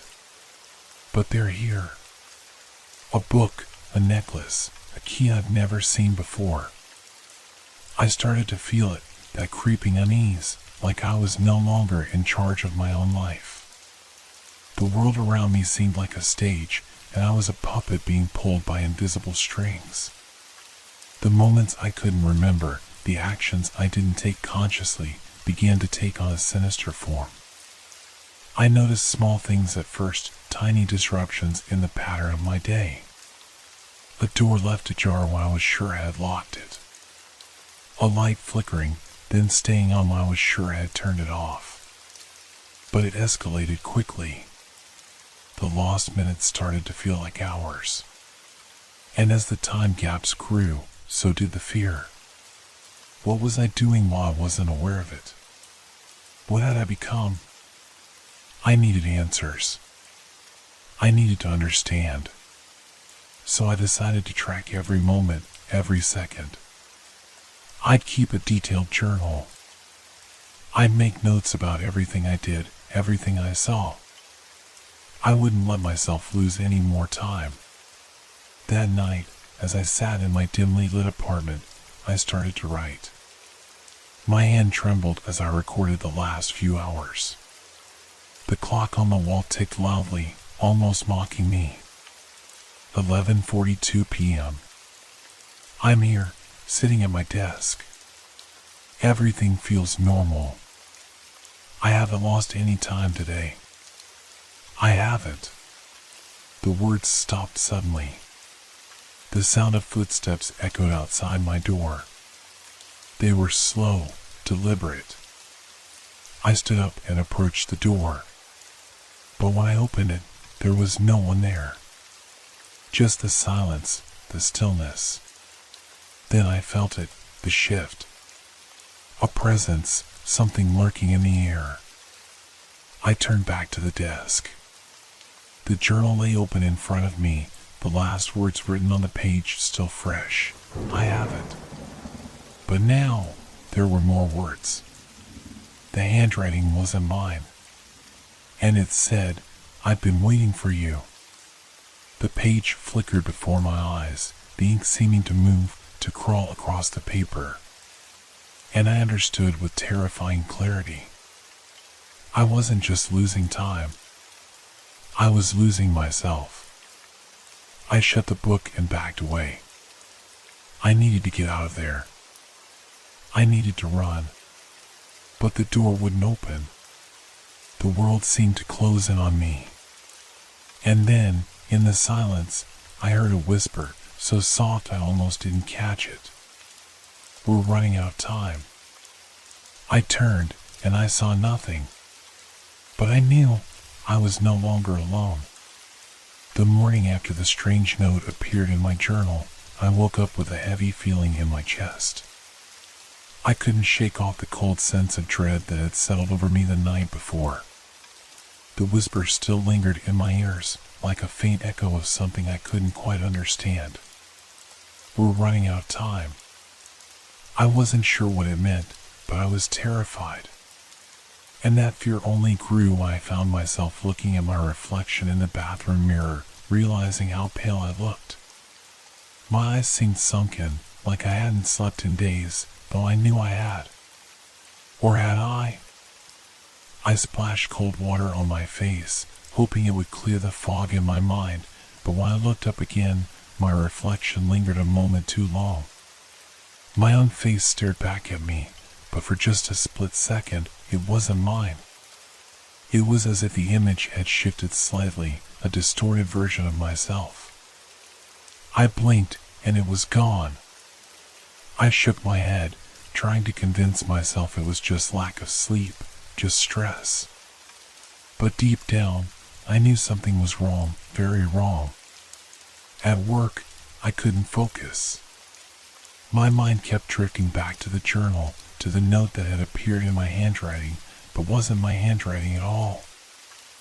I kept trying to convince myself it was just my tired mind playing tricks on me. I hadn't lost time, I hadn't been to that street, and no one was watching me. But deep inside, I couldn't ignore the sinking feeling that I was losing something far worse than just a few minutes. I tried to act normal, but every time I glanced at the clock, I felt that unsettling pull again. It was as if time was stretching, warping, and I couldn't keep up. The hours felt like minutes, and the minutes, hours. I started to notice that the people around me, my coworkers, seemed distant, unaware of anything unusual. They went about their day, while I felt like I was slowly slipping away from the world. At lunch, I made a mental note to check my journal when I got home, but it was almost as if something was pulling me away from the thought. My body moved on autopilot, taking me through the motions of the day. I ate my lunch, nodded at people I didn't remember talking to, and tried to ignore the faint whispers in my head. They were growing louder now, but I couldn't make out the words. I felt the weight of it all as I made my way home. It was like a black cloud following me, invisible to everyone but me. When I got to my apartment, I quickly checked my phone and, once again, found that time had slipped away without my knowledge. I couldn't explain it. I was sure I had just checked the time, but now it was hours later. I closed the door behind me, trying to shake off the dizziness, and went straight to my desk. My journal lay open, the words I had written the night before still staring back at me. But when I looked at the page now, something was different. The ink was darker, more jagged. And the last sentence, the one that had sent me into a panic, was wrong. I hadn't written it. The words were still the same, but they seemed foreign. The handwriting was all too familiar, but the shape of the letters wasn't mine. I stared at it for a long time before it hit me. The note didn't just appear in my journal, it appeared after I had written my last entry. As if something had continued writing for me. We're running out of time. I read it again, the cold feeling crawling under my skin. Had I written this? No, I hadn't. My hand hadn't moved in that way. There was no way I could have written those words. I flipped through the pages, and there, at the end of the journal, I found more. The handwriting had changed once again. It was like an outside force, pulling the pen across the paper, urging me to write things I didn't remember, things I didn't understand. And it wasn't just words, it was entire sentences, whole paragraphs, written in my journal. But they weren't mine. The more I read, the more it became clear, whatever was happening to me wasn't just about losing time. It was something else, something far more sinister. I could feel the presence now, always lurking just beyond my reach. The thought of it made my stomach churn. I wasn't the one writing anymore. I threw the journal aside and sat there for a moment, trying to steady my breathing. I couldn't think straight. My heart raced as I replayed the events in my mind. What was going on? Who or what was taking control of me? A chill ran down my spine as I remembered the whisper from the night before, "We're running out of time." I had to stop this. I had to figure out what was happening before it was too late. But how could I? The minutes kept slipping away, and every time I tried to track them, they would just vanish again. Suddenly, there was a noise at the door. A soft, almost imperceptible knock. I froze, my heart pounding in my chest. Who could it be? I didn't expect anyone. No one ever visited. I got up slowly and walked toward the door, my body trembling. The knock came again, this time louder, sharper. The sound of it sent a wave of panic over me. I grabbed the door handle, but I hesitated before opening it. And that's when I heard it, the sound of movement behind me. My reflection in the hallway mirror caught my attention, and I turned to face it, breathless. But this time, the reflection didn't belong to me. It was a distorted version, a pale, hollow-eyed figure staring back at me with a smile that wasn't mine. I spun around to look behind me, but there was no one there. The knocking continued. And then, a voice, distant but clear, "Let me in, Adam." I felt my hand turn the knob, and I didn't stop it. The door creaked open, and I stepped back, watching in horror as the figure from the mirror entered the room. It wasn't me. Not anymore. The last thing I remembered before everything went dark was that smile, and the feeling that I was never going to find my way back. The world around me was a blur. My eyes struggled to focus, and my head felt as though it was being pulled in multiple directions at once. There was a thick, suffocating air, heavy with a presence I couldn't quite comprehend. I blinked rapidly, trying to shake off the disorientation, but when I finally opened my eyes, nothing seemed right. The room was different. The familiar walls of my apartment had been replaced by something darker. The furniture was out of place, as if it had been rearranged by someone who had no idea how to make a home. The colors were wrong, too cold, too harsh. And the silence was oppressive. I felt a cold sweat creeping down my back as I slowly got to my feet. My legs felt like they were moving through water, sluggish and uncooperative. My head spun as I stumbled toward the door. My body moved mechanically, as if it had its own agenda, separate from my thoughts. I tried to speak, but no words came out. My throat was dry, scratchy, as if I hadn't used it in days. The figure from the mirror, the one that wasn't me, lingered at the edge of my mind. I could almost hear its breath, feel its presence in the air around me. Something was terribly wrong. I knew it. I just couldn't grasp what was happening. With trembling hands, I reached for the door handle.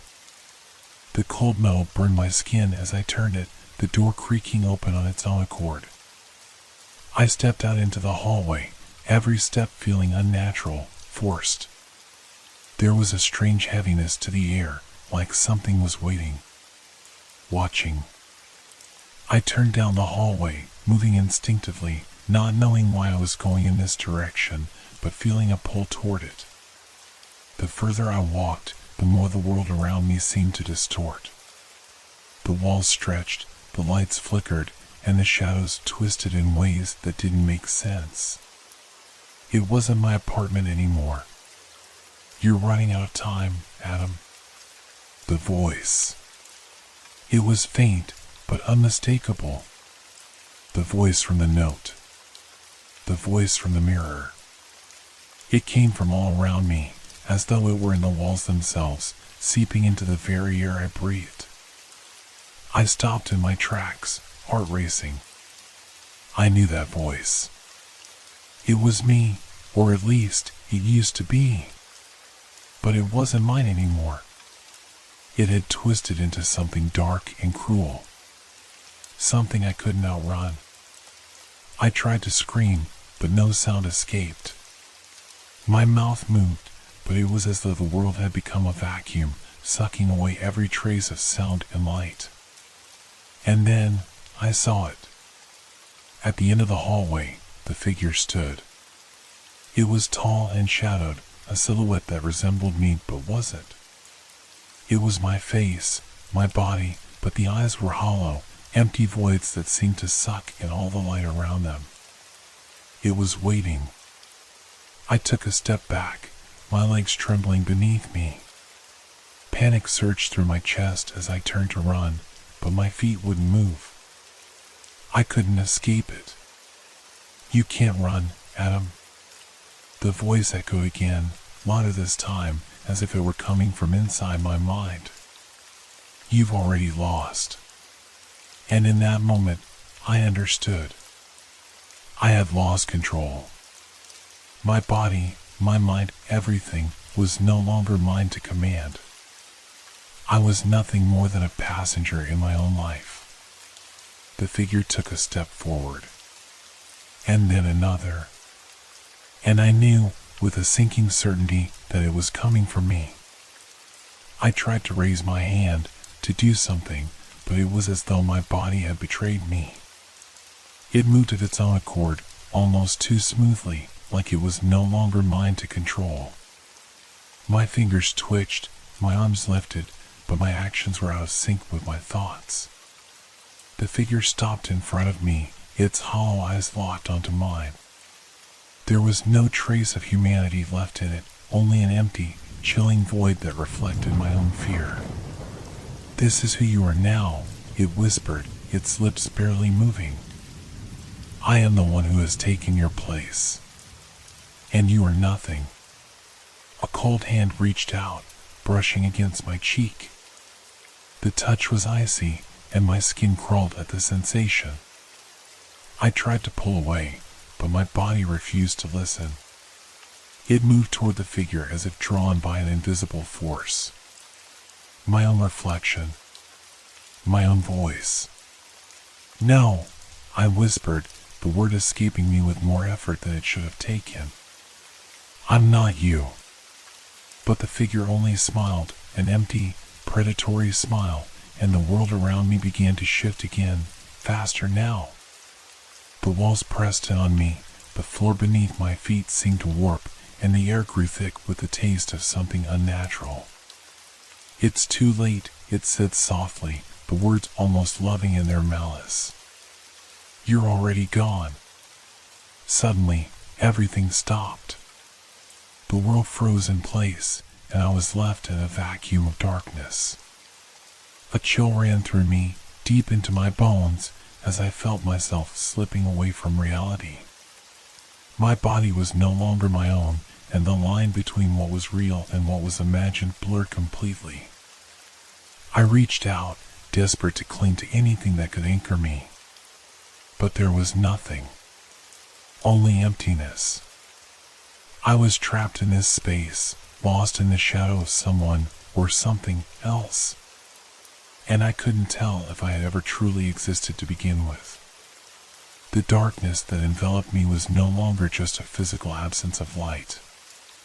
It was alive, pressing in on me from all sides, smothering me with a suffocating weight. I could still feel my body, but it didn't feel like mine anymore. It felt distant, foreign, like I was standing outside myself, looking in. The world, if it could still be called that, was now a blur of distorted shapes and shadows. I could hear faint whispers echoing around me, but their source was impossible to pinpoint. They were there, and yet they were everywhere. In the air, in the walls, in my own thoughts. I tried to move, to scream, to do anything, but my body responded in jerks, like a puppet on strings pulled by some unseen force. My hands clenched, unclenched, and my legs carried me forward without my consent. It was as if I was still walking, still existing in this half-reality, but I couldn't understand how or why. And then I saw it again. A flicker of movement at the edge of my vision. That figure, my reflection, was standing there, just beyond the threshold of my awareness, watching me. It was always watching. This time, it didn't approach. It just stood there, its hollow eyes gleaming with a malevolent satisfaction. I could feel its presence deep in my chest, like it was pushing me, pulling me, trying to drag me into whatever nightmare this was. I wanted to fight back, to scream at it, to demand answers, but all that came from my mouth were weak, unformed sounds, as though my own voice was betraying me. "You can't escape me, Adam," the figure said, its voice a cold, cruel echo. "You never could." I shook my head, trying to force the words out, but nothing made sense anymore. My thoughts were scattered, fragmented. I wasn't sure if I was still the person I had been before all of this started. The person who had noticed the minutes disappearing, the person who had written in the journal, trying to make sense of everything. I wasn't sure who I was anymore. But one thing was clear. Whatever had taken control of me, whatever had stolen those minutes, was no longer just a mere shadow in my life. It was me, or at least, it was a version of me. A darker, twisted version that had slowly been taking over, piece by piece. The figure took a slow step toward me. I could feel its coldness seeping into the space between us, chilling the air. Its smile was stretched wide, impossibly wide, as if it were savoring every second of my fear.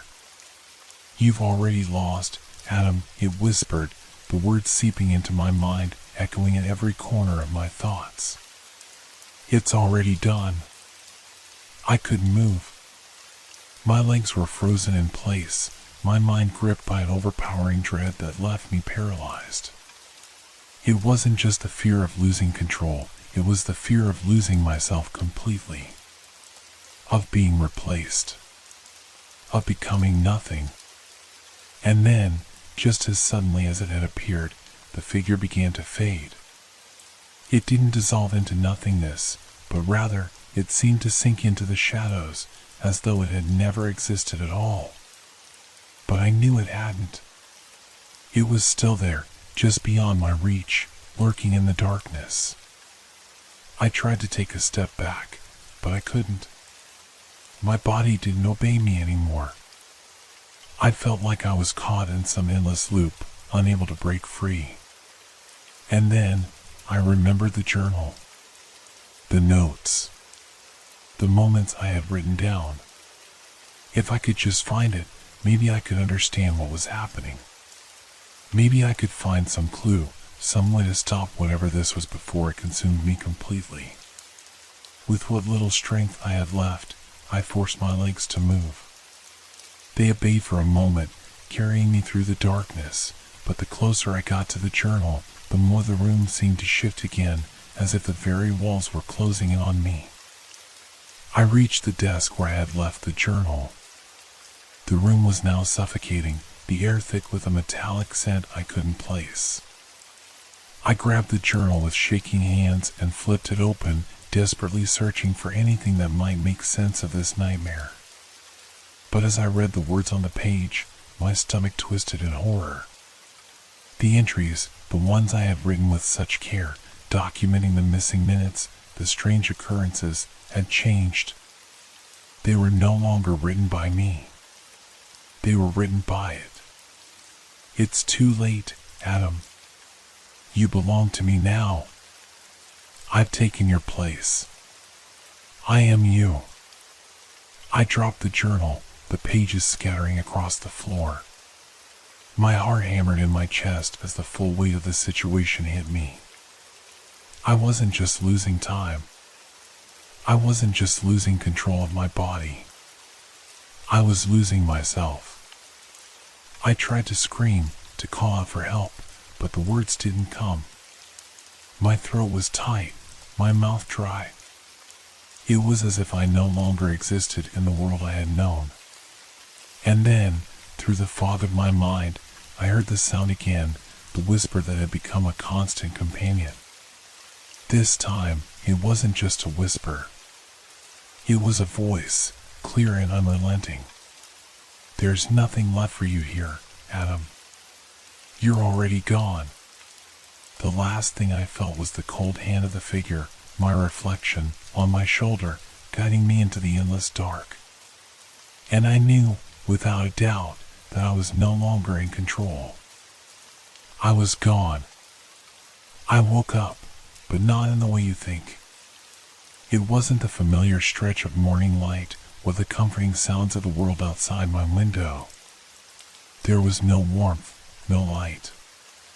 Only a chilling stillness that gripped my skin and froze my blood. At first, I thought I was dreaming.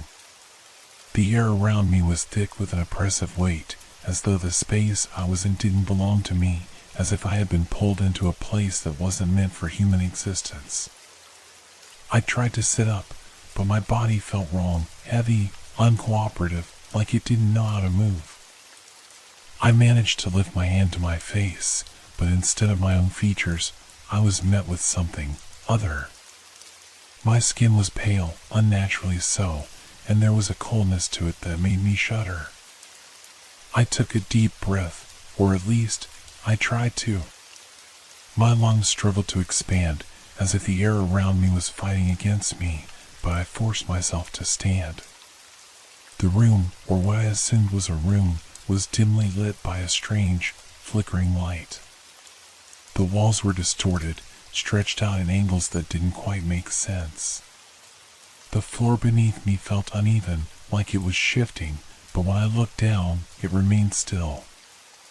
I looked around. Everything was so quiet.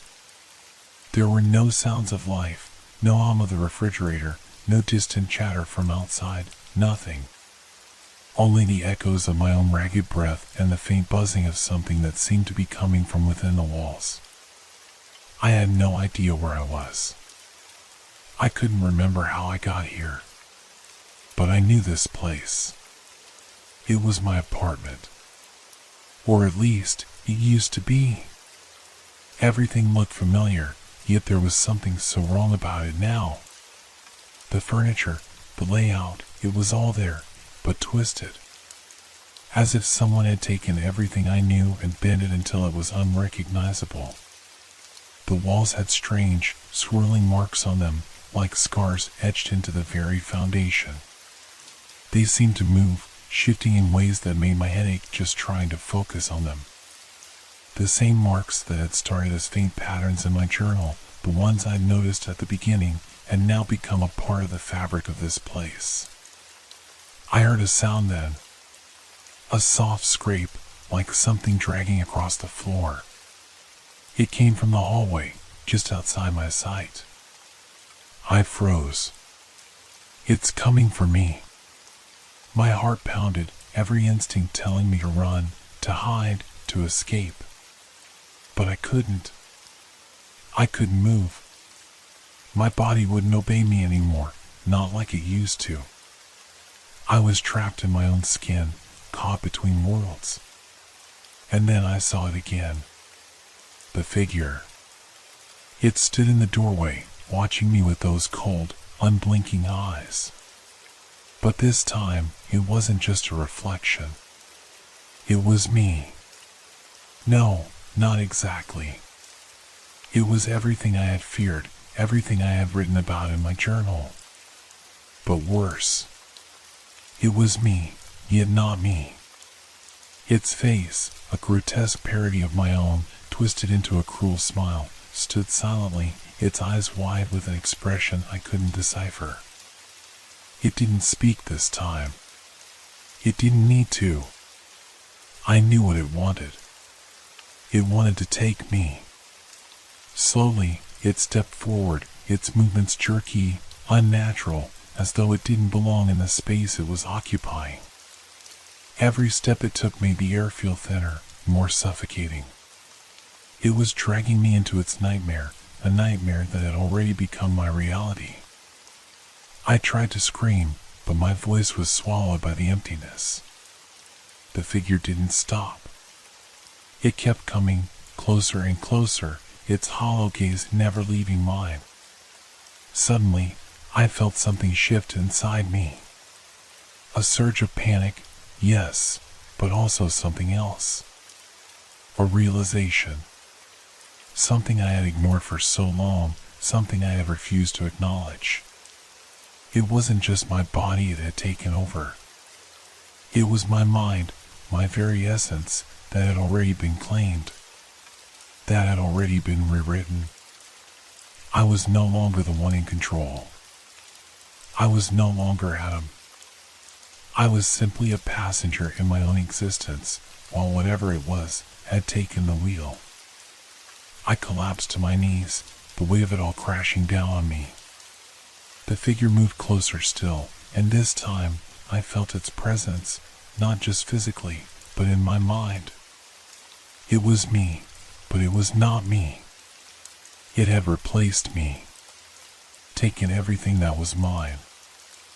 I looked around, desperate for some way to fight, to reclaim what was once mine. But there was nothing. Just the darkness, the twisted walls, and the figure that was inching closer with each passing second.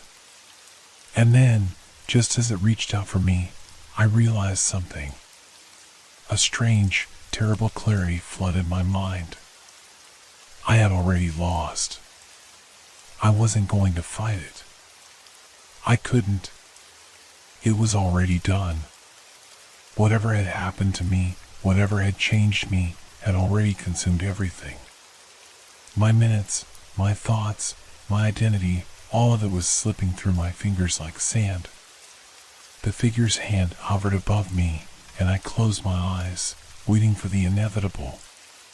But there was no scream. No sound. Only the heavy silence, the cold emptiness that swallowed everything whole. And I knew then that I was lost forever.